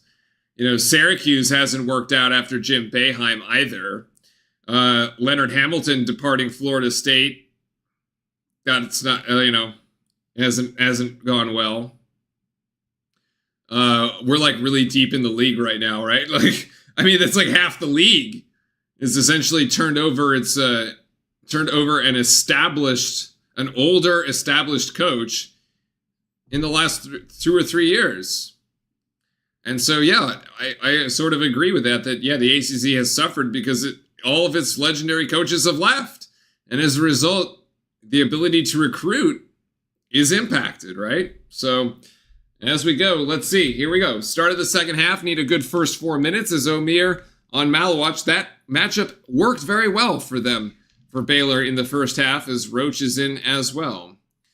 And Roach, Edgecombe there, Omier, Love, and Wright. And Omier scores over Malawach again. So all of Omier's points have come up over Malawach. That matchup is working for the Baylor Bears. Flag driving in. Flag, way too strong. Over the backboard, yeah. And Duke going to come up empty on its first possession. I like the attack mode there from Cooper Flag, especially going right at Omier, who had the 3 fouls. He would have had to make a decision. Do I pick up a 4th or do I let him go? Flag, very heads-up play right there. So now Wright going to take the 10-footer, Flag and Omier, and we got a toss-up here, and that'll give it to Duke. So Omier basically almost comes down with another offensive rebound in and amongst 4 Blue Devils, but Flag manages to rip it away. Flag up ahead to James, going really quick. James just driving in. It's a break of the press. Baylor came with the press. Duke broke it, and in transition gets 2. So we reset here. Both teams making a bucket so far. Omier rolling. Roach, the fadeaway. Man, that is a blast from the past. Jeremy Roach with the mid-range jump shot from the free throw line. Oh, goodness. That's his shot. Knipple now with 3 points today. Had 6 points in the first game, 3 so far. Not the best tournament for Knipple after the ACC MVP. Well-deserved, however. Flag with Omier. Flag gonna score over Omier. It doesn't matter. Again, Flag just seeking the matchup against Omier. Asiatic Self, welcome in. This is our year, Duke #1. That's what we've been saying so far, man. If it's not this year, I don't know what year it is, but Omier scores again over Malawach. They just got to keep going back to the well here, man, because that is literally what they got going. That is it. 5 of 8 for Omier, and they're all over Malawach. Gungba is the better matchup here for us, but Duke by 15 for the time being, so things still okay. Proctor, nice feed. Malawach, I love that. Malawach didn't let the ball come back down, and the throwdown. Assist to Proctor. 4 points for each team. 6 points, sorry, for each team here in the early going. Duke retains its 17-point advantage. Omier on Malawach. Now they're going to try to get the pick and roll there. Here it comes. And it doesn't end up going back to Omier. And that should be out of bounds on Love. Send it the way of Duke. Duke has yet to come up with a defensive rebound, though. Even technically that one, I guess, was a sort of an offensive board, but it goes out of bounds, so.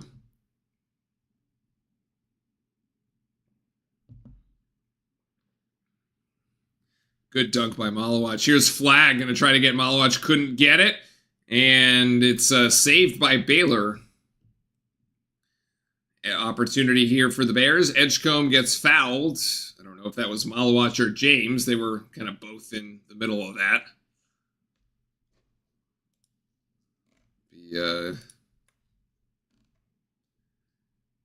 Foul on James, actually, as VJ Edgecombe will go to the free throw line. The first foul on Sion James. Coop is having a big game. I mean, 17 points. Look back at the game against St. Mary's. He only had 14. I mean, everybody was getting in on the action there in the St. Mary's game. But yeah, Cooper Flag really making a statement here in the second round of the tournament. You know, the one is Knipple hasn't been really able to score. Kind of hampered by foul trouble in the first half, but we'll see. I don't really think it's that much to be concerned, but Knipple will have a big game. Maybe in the next round. One of those 2 games are going to be big for him. As Edgecombe In and out on the second one, so 8 points for Edgecombe as the margin is 16 now for Duke. So far, Duke and Baylor playing more or less even here. Jeremy Roach calling out the defensive assignments. We have Edgecombe slips. James can't get the three. Malawatch with an offensive board. That's a rare offensive board for Duke. Proctor going to lock and load from three, gives it up to James. James is wide open. Oh my goodness, couldn't hit it.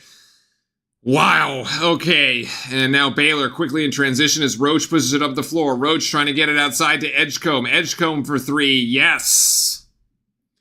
Huge swing as Duke comes up empty on the previous possession, and Edgecombe has gone on a 4-0 run all by himself. Really an opportunity here with Baylor. Gets it to 13. Oh, Tyrese Proctor again is just locked in. Tyrese Proctor, what a beautiful play to stop the Baylor run, or at least stymie it for the time being. I was going to say, no, Proctor. That is not the shot that you want, man. Roach, looks like it's going to be 2 for Roach. No, actually blocked by Flag. Or with his body. Opportunity here for Duke. Flag, just going to take Wright, his former point guard, and now we got a foul. We got a foul on Love. That'll be the first timeout here. First foul on Baylor in the second half, so they're doing better for that. I mean, this play from...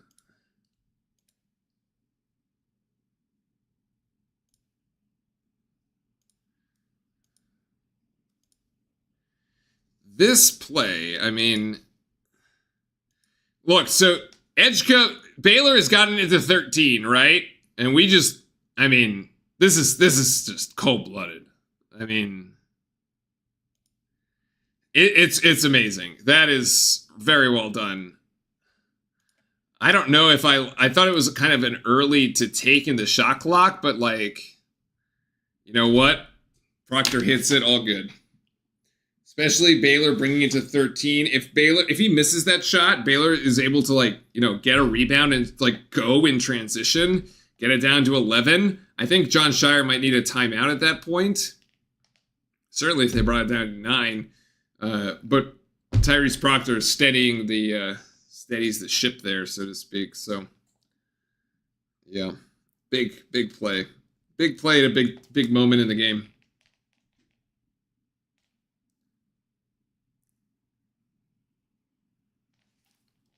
Anytime you can bring the lead down to single figures or single digits, you're making inroads, making strides.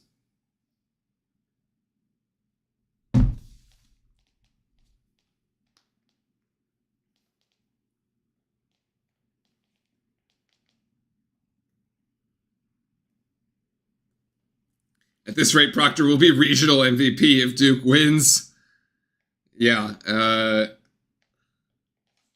Either him or Flag. I mean, Flag still has put up 17. Flag's, Duke has 8 points. Flag has 4 of them. Proctor's got 4 of them here in the second half, so.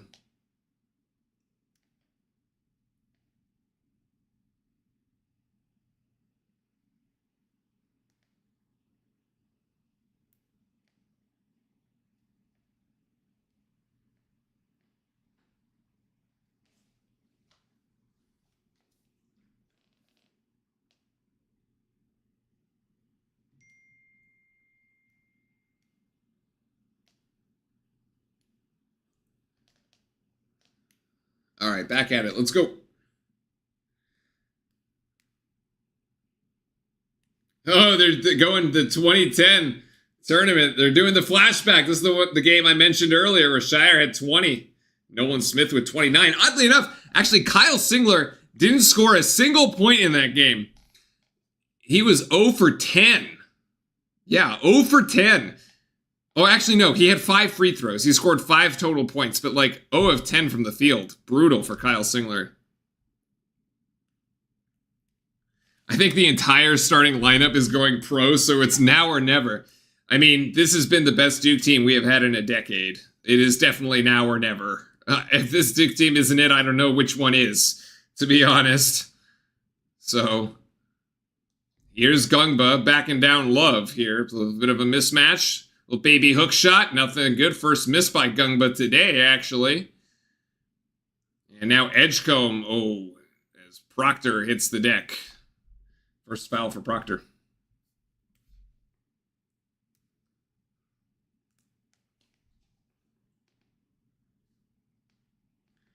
Yeah, Big Pat's coming back, but that's not, I mean, not part of the starting lineup technically, right? So Malik Brown, Foster, yeah. Knipple could. We'd have to see. I mean, probably not, but he could.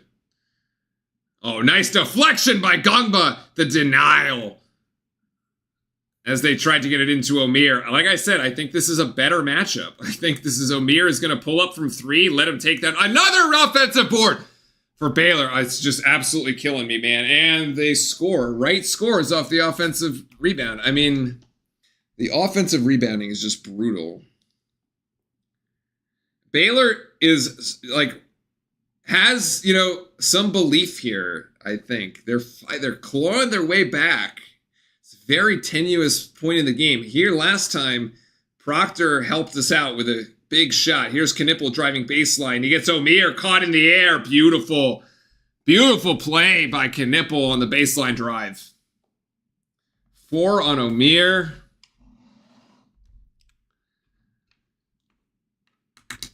Yeah, Omir's like, I was vertical. Yeah, but you jumped. Like, it's the jump into him, man. Come on. Get him in the air. Fell for the shot fake. Knipple to the free throw line. I think he just needs to see one go in, honestly. He had an early 3, but hasn't really done much. Hasn't really even taken many shots since then. Gets the first. I went ahead and gave him the second because Knipple at the free throw line is typically automatic. Let's see. Yep, he does make it. So Duke by 15.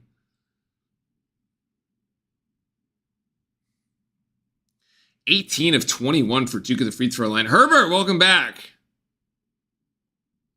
The Washington Bullets. I think you mean the Washington Wizards.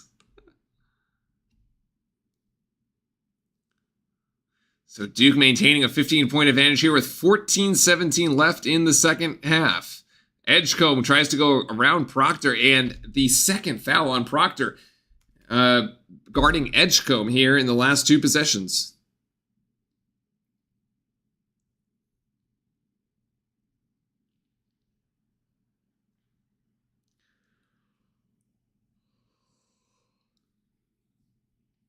So Baylor to inbound again, right from the baseline, and over to Roach. Roach being guarded by Flag. Graduate student on freshman. Oh my goodness! Roach just turns him around. That is actually too funny. No foul. Oh my goodness. It is what it is. That was pretty good by Flag until the very end. Oh, yeah. Knipple getting the screen from Flag, gets it over to Proctor. He's going to get a high screen here by Gungba. Actually gives it to Gungba. Over to Foster. Foster thought about the pick and roll, and Foster going to take it himself. Oh, it's out of bounds on Foster. He lost it. Omir still in the game, by the way, with 4 fouls. We got to foul him out. We have got to foul Omir out. Big possession here for Baylor. See if they can get 11. See if they can get it down to 11. It's been touch and go here the last couple possessions.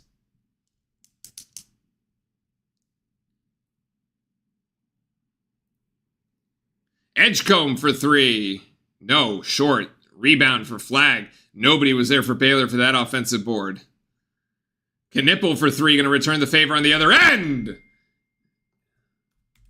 Big, huge swing there as Con Knipple. Like I said, maybe he just needs to see one go down. That little trip to the free throw line really helped him there. Drills the 3, 8 points for Con. Duke by 16. That was a huge swing. Edgecombe was about to make it a 10-point game. Instead, he misses and Knipple hits. Omir here against Gungba. Omir bodying against Gungba. Gungba, woof. Omir, unstoppable. I mean, none of our guys can guard Omir, man. Gungba's been having a slightly better shot at it, but Just go at Omer, man. Foul him out. Force the ref to make a call. If you can get the switch. How do we get the switch? Give it a flag. Flag right here. Flag at Omer. Clear it out. Clear it out. Drive him. Yeah. Oh my goodness. Flag couldn't get it. It's going to be a foul. Yeah. Foul on Celestine. Celestine gets the second foul. Flag will go to the free throw line.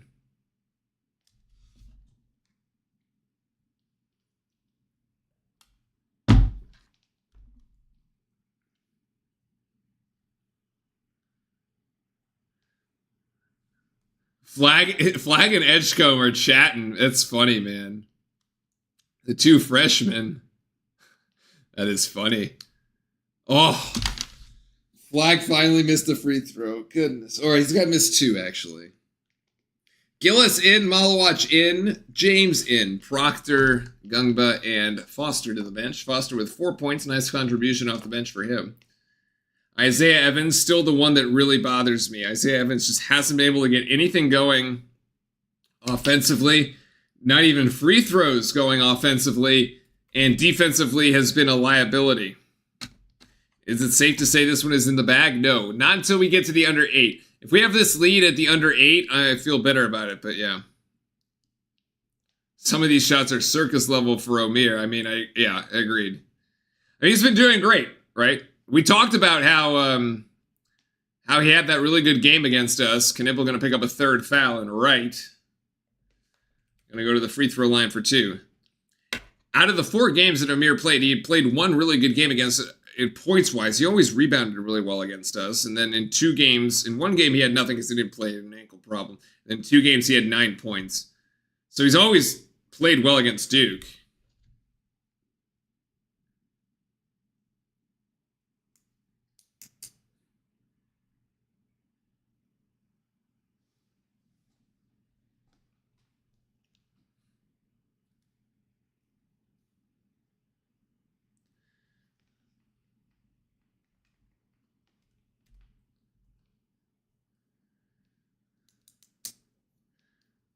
So Wright makes the first of the free throws.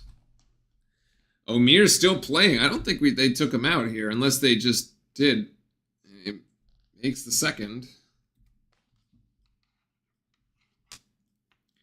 So down to 13 again. So it's just sort of been, wavering back and forth between this margin here. Between 15, 13, 15, and 11. Knipple driving on Omer. Oh, Knipple with a circus shot! Talk about who's making circus shots now. Con Knipple, again, driving at Omer. Back to 15.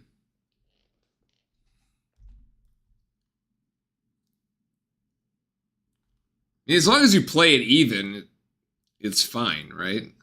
Wright gives it up ahead to Nunn. Nunn driving in on Malawach. Oh, it's a miss, actually, but keep it with Baylor. Oh, my God. I mean, just cannot close out possessions. This game is so much closer than it needs to be because Duke can't close possessions out. It's actually going to come and bite us, later in the tournament. I don't understand. Our rebounding is so bad. Well, actually, only being out-rebounded by 1, but it feels like actually 21-1, but 11 offensive rebounds. The thing is, it shouldn't be close in rebounding. You give up 11 offensive rebounds. 11! And Baylor still putting up 16 more shots than Duke. This is a crazy stat. Baylor is 19 of 47. Duke is 19 of 31. We have made the exact same number of shots, and Baylor has taken 16 more. Do you imagine where Duke would be if it took 16 more shots, shooting at 60%? Actually, I'll tell you right now where it would be. 60% of 16 is 7. 16 times 0.6. 9.6, actually, rounded up. So 10. We'd have plus, if those were 2s, that'd be plus 20. We'd be winning by 35. It would be insane.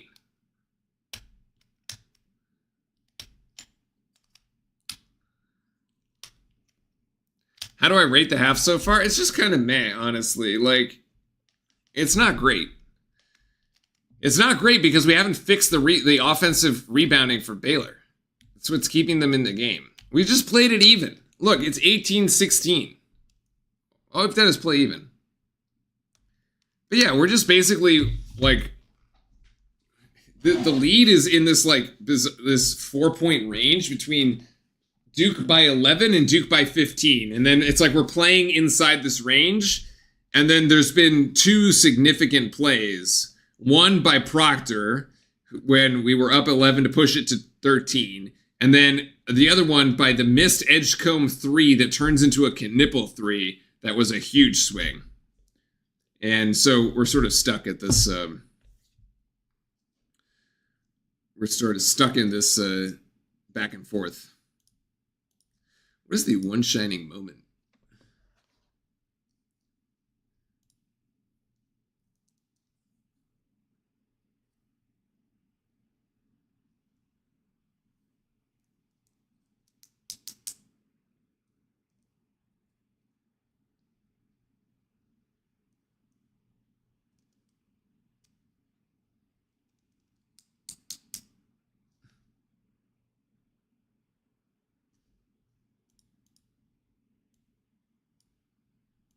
Oh, the One Shining Moment channel is literally like One Shining Moments from the previous games. That's funny. All right, we're back. These March Madness commercials better than the Super Bowl. Probably cost less, too. Where did we leave it? I think Cooper Fly got fouled. Oh, no, actually, Baylor. So that's right. It was a Baylor ball because it went out of bounds because we couldn't get a defensive rebound. So Baylor here. Celestine in and out from the 3. Finally another rebound. So now that evens out the rebounding. This flag came down with that one. All right, we just need a really good 4 minutes here. And then Baylor's going to start running out of time. What is the Duke? Unbearable. That is funny. Flag empty from 3. Both teams coming up empty. Nunn gives it to Wright. Wright here with an opportunity. Gillis down with a rebound here. Another one-and-done opportunity for Baylor. Rather, one-and-done trip for Baylor, I should say.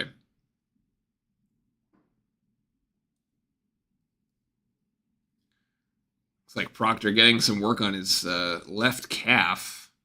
Knipple gets caught in the air. Ooh, really tough, but now that's going to be a foul on Love. When do you think the Sweet 16 game will be? According to Nick, it'll be Thursday. Newark plays on Thursday, according to Nick. So it'd probably be. So let's see. They have to play 2 games. The Sweet 16 because it's it's just 2 games. So. But you also have to play the other 2 games. So you have to play a total of 4. So you basically need like 8 hours in order to get it done. Oh, the lob as Malwatch drills it. So I think they probably start at like 2 or 3 would be my guess. Or it might even start at noon. It might be at noon, a noon gig. No, you probably start at 2. So you go 2, 4, 6, and the last game tips at 8 or 9. One of the 2. Yeah. Oof, Norchet O'Meara for 3. Why is Norchet O'Meara still in the game, boys? He's got 15. Foul him out. Get him out of the game. Get the switch.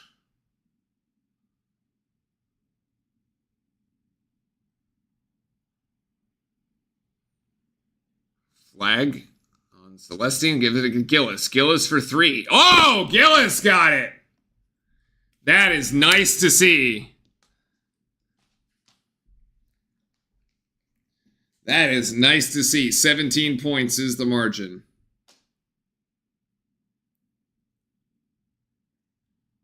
They're all night games? Oh, so they just play them like concurrently. Okay, yeah. Okay, so they play them at the same time. So they start one 30 minutes later. They start like at the halftime of the first. They get the second one. Flag for 3. Oh, I thought it was gonna go. Okay, and then that's how they roll them. All right, got it. They don't go one or the other. They guess the Elite Eight. Flag didn't even try for that rebound. I don't know what he was doing.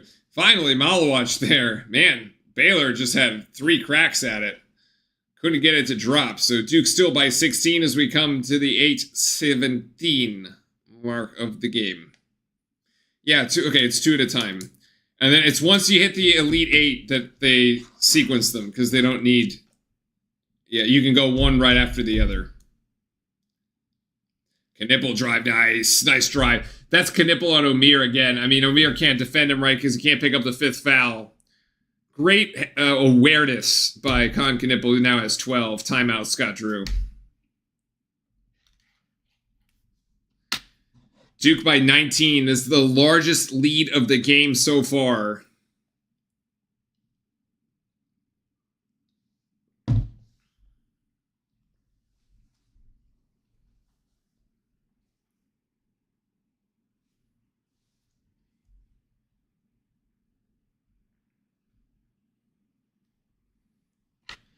This is a full timeout here by Baylor, I think.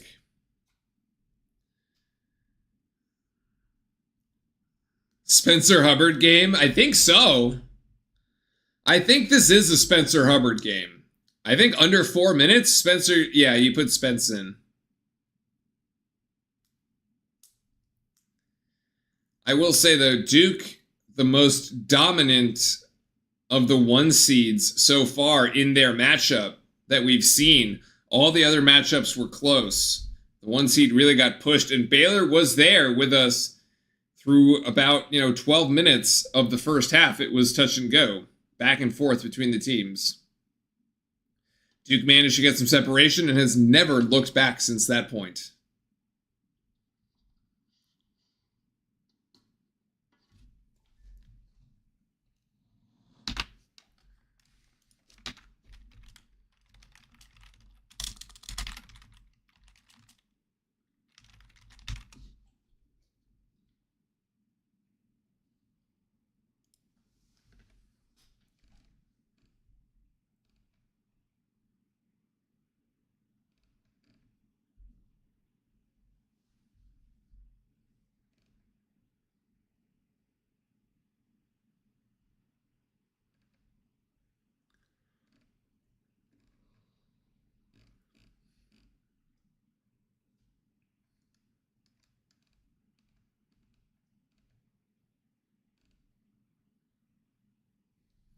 Okay, now I feel good. Separating even more under 8 minutes. It is a Sweet 16. Yeah, it is. This is going to be a W.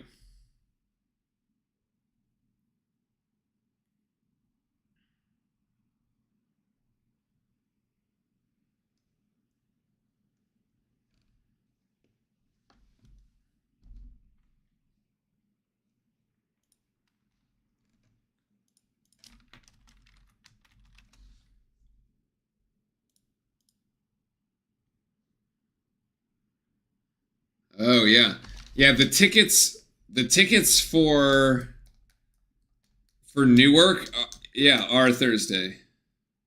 Okay.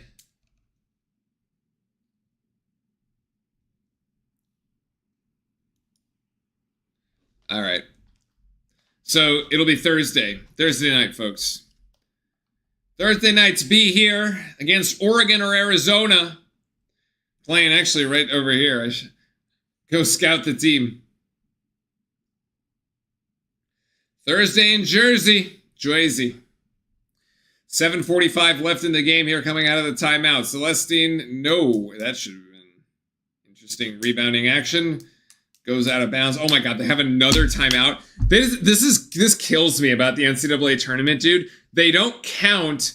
So if this were a normal game, Baylor's timeout there, full timeout at the 7:45 mark would have doubled as the media timeout. They would not have gone back to commercial. But the NCAA tournament goes right back to commercial to then take also the media timeout, which apparently did not should have overlapped with Baylor's, but it didn't. It is honestly infuriating. It's another 3 minutes of commercials. So bad, dude. Awful, awful, awful. Like, sometimes it happens in the regular season games when you don't have enough commercial breaks, but like, I think regardless of what happens, you always take the commercial in the tournament. It sucks. It sucks. Very annoying. I mean, at this point, just end the game, man. Come on. Like, the game is at hand. And you still have another media timeout at the under 4.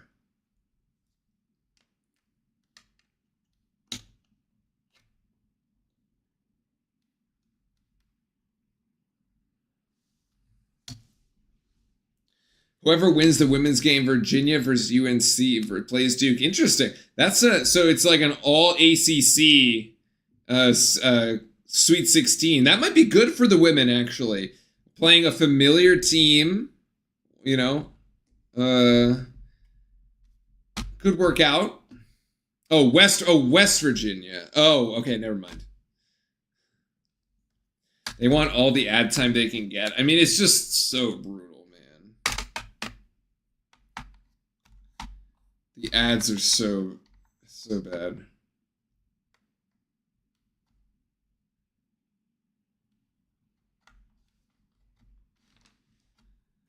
Like, who watches this stuff, man?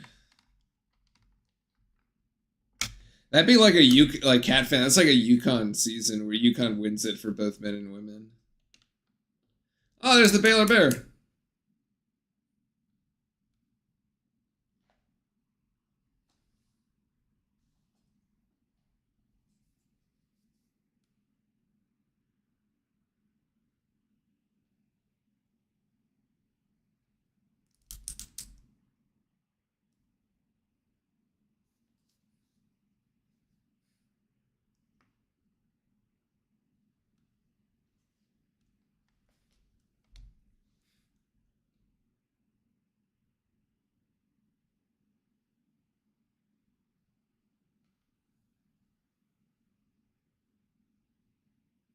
So Baylor to inbound again, down by 19 as Edgecombe goes left on Gillis, trying to bump Gillis off the spot, and Edgecombe with the turnaround J.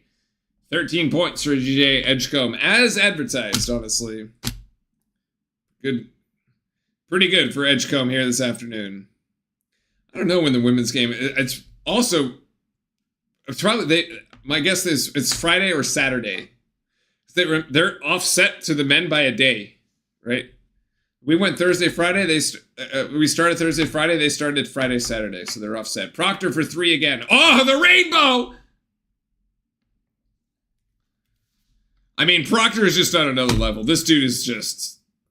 He's like the NCAA Tournament blinders. I mean, it's incredible.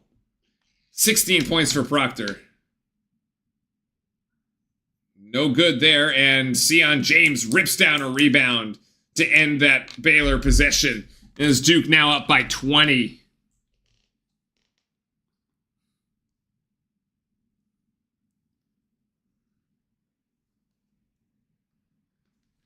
Proctor with a shot fake on O'Meara. Oh, no, he went down. Oh, geez. Oh, God. Proctor's okay, I think. Maybe. Oh, my God. A rebound hits Knipple in the face, and he can't bring it down. Ah, pull Proctor. Get him out of there. Get him out of there. He, like, rolled his ankle or something. Get him out. Or he's cramping. He was working on that calf with the trainer. Get him out. Get him out. Get him out. Get him out. Take a time out, John.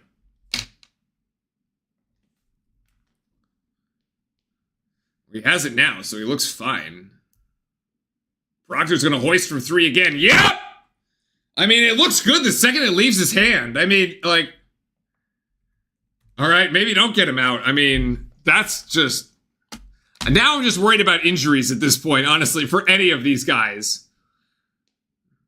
I'm worried about any injury for any of the starters, even any of the backups. Anyone in the 8-man rotation, like, I don't want to see it.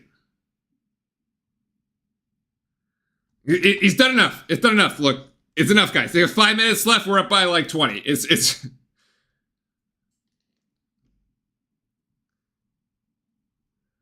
5 of 6 from 3. He's missed 1 shot all day. Crazy.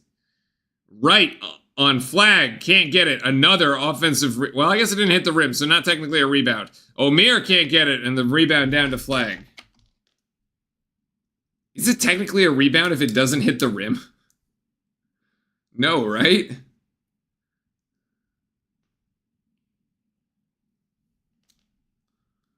Screen by Malowich as Knipple drives left. Finds Proctor. Oh my god, he made none just go flying. Proctor again! Oh my goodness. 22 points for Tyrese I mean, save some of them for a later round, man. I don't want to see an 0 for 10 in the Elite 8 if you're just jacking the score here on Baylor in the round of 32. Right? Like, save some in the bank. The Let's Go Duke chant in Raleigh. Evans at the scorer's table ready to check in. Just get it to Proctor again. Let him shoot it. Proctor working off the Malowich screen. Malowich gonna get to Knipple. Off his foot. That's out of bounds off Omer. That's the under 4 timeout. That should be it. That should be it. That should be it. Sub them all. Sub them all. Sub them all. Get them out. I mean, wow.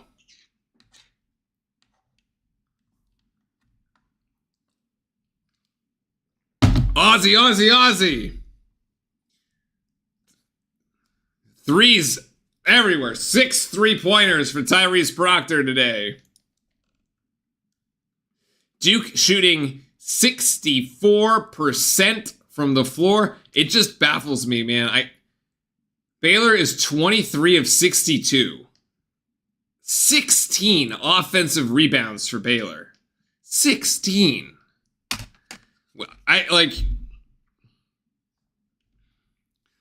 Onions for the Aussie from Skylark. Not just onions, man. The whole, give him the whole bloomin' onion. The whole thing.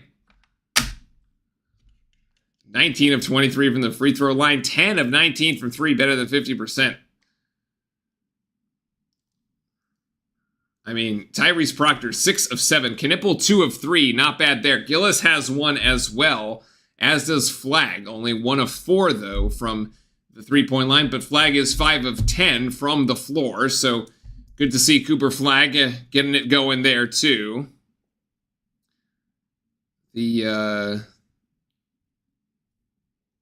I'm sorry, I'm looking. I just got distracted by this is like totally wrong. They say this game is live at 3:10 Pacific, and it's like it should be this one. This Illinois-Kentucky game is the live one. Like, this game is not live unless this was somehow 2:10 and this has started. I don't know.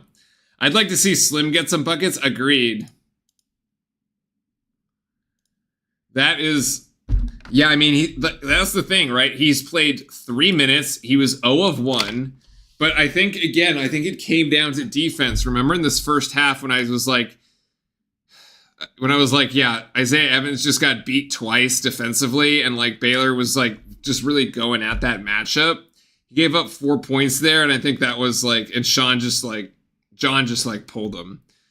And we haven't seen him since, honestly. So I think it's a problem on the defensive end, which is unfortunate because there have been games where he's had good defensive possessions where, he's gotten steals and such. So, yeah. Do I think Slim gets drafted? I think Slim needs another year.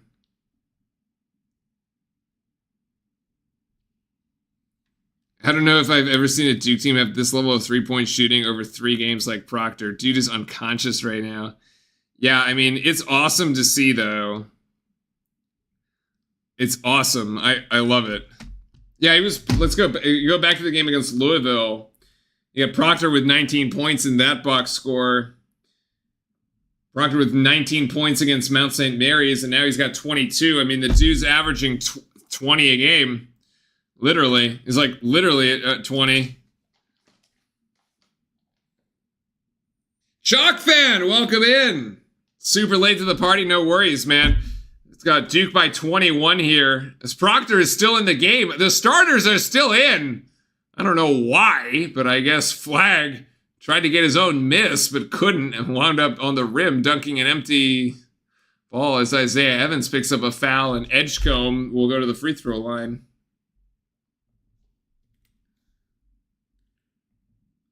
I don't know what the calculus is for leaving the starters in the game. I mean, Flag is close to a double-double. He's got 8 rebounds. Malawach only has 5.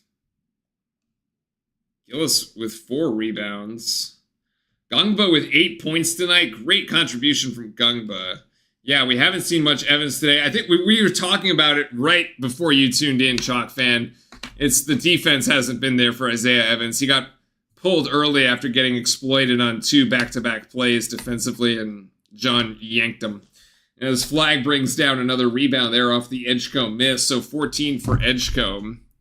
As the Baylor season will end here. Baylor's just sort of lack of depth here kind of showed. Dude, we just wore him down.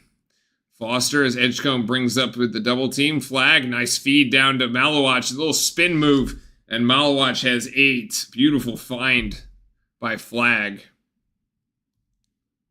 Illinois versus Kentucky is at 5:15 East time, so it's in 3 minutes, which will be great because I can eat my lunch right after this game with it. Edgecombe with 16. Reddick top 5. Yeah. Never won a championship, though, unfortunately. Carrying teams there.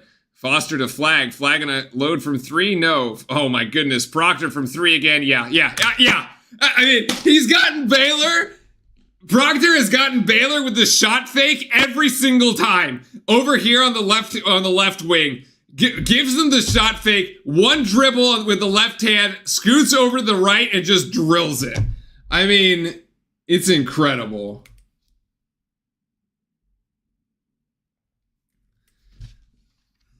Baylor gets the 3 back from Love, but 7 3-point shots for Tyrese Proctor today with 25 points. Incredible. All right, we finally took him out. First player since 2010 with 5 plus 3-pointers made in back-to-back NCAA tournament games. The last one was John Shire. Wow. The coach. Well, I mean, just what a... I love the attitude and the locked-inness of Tyrese Proctor. I really hope it needs to carry over into the 16 and the 8 and all the way, but like, wow. All right, Malawach out. All right, we got everybody in here. We got Darren Harris, Gungba, Gillis, Foster, Evans. The starting 5 are out. No injuries today. We made it out alive with no injuries. Duke by 20. Going deep into the shot clock here. Gillis gonna rise for 3. Yes! Everything working here for the Blue Devils. Wow, Mason Gillis took a shot to the neck there. Quite a scratch. Roach gives it back outside to Love, who just hit a 3. Has to give it up to Wright, being guarded by Darren Harris, freshman on freshman. Wright can't get it, and Gungba pushes O'Meara.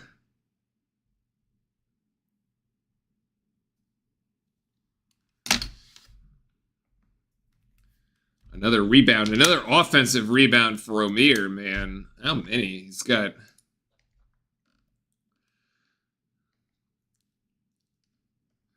O'Meara now with 9 rebounds and 15 points. That is, if one thing has been exposed by Baylor against Duke, it is the offensive rebounding. Baylor was able to effectively offensive rebound against us. That is sort of the one negative takeaway, if you will. Otherwise, everything pretty good. Foster just going to drive in. Nice. Duke by 25. Baylor's walk-ons are ready to check in, and we have another foul. It'll be a 1-and-1 for Wright. First foul on Foster is the... Spencer Hubbard should check in, I would hope. Spencer Hubbard to check in for the Blue Devils here with a minute to go. 64 ticks left in the game. Begovic as well. Very nice. Sheffield in 2.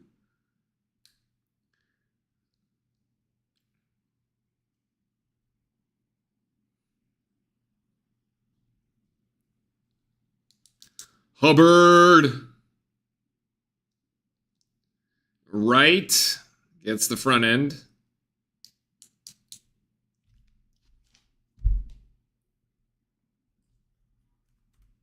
And Omer is done. Done for good. Roach also done. That is the end of the career for Omer and Roach. Isaiah Evans for 3. No, still can't get it to go. Sheffield almost got the rebound. Man, Evans needs to see one go down. Like, really needs to see one go down. He needs to reset, man. Right for 3. No, rebound to Baylor again. And they just turn it over. A rare turnover for the Bears. Maybe they're only one in the second half? Yeah. Baylor had 5 turnovers at halftime. They have only 6 now. That is the first turnover for Baylor in the second half. And yet they lost by 23. Oh, actually not a turnover. And they retained possession. It was off of Duke. Turnaround J there for Baylor. No. Ooh, nice. Begovic now with a rebound. Yeah, I did see that stat, Shane. It's pretty crazy. That was Shire in 2010, man. Shire was locked like when he was locked in. There's a 1 second game clock, shot clock differential. I would just take the shot clock violation here. Do not shoot this. Do not shoot this. Just dribble it out. Respect to Baylor. They played well.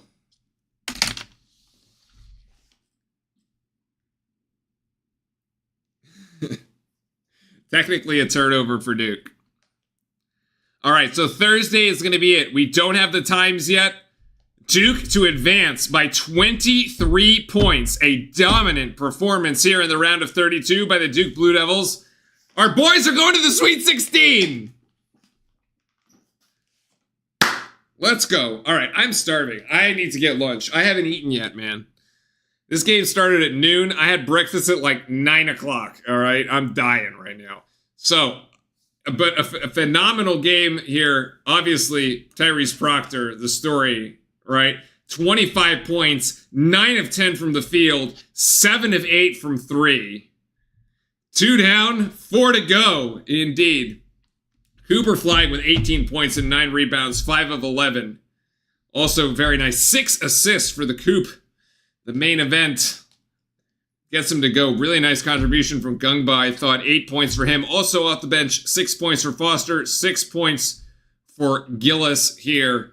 And Gillis also with 4 rebounds. Duke ends the rebounding ends 32 for Baylor, 29 for Duke. We are going to have a conversation about rebounding this week, folks, especially in the matchup here against either Arizona or Oregon. We will keep tabs on that one later tonight.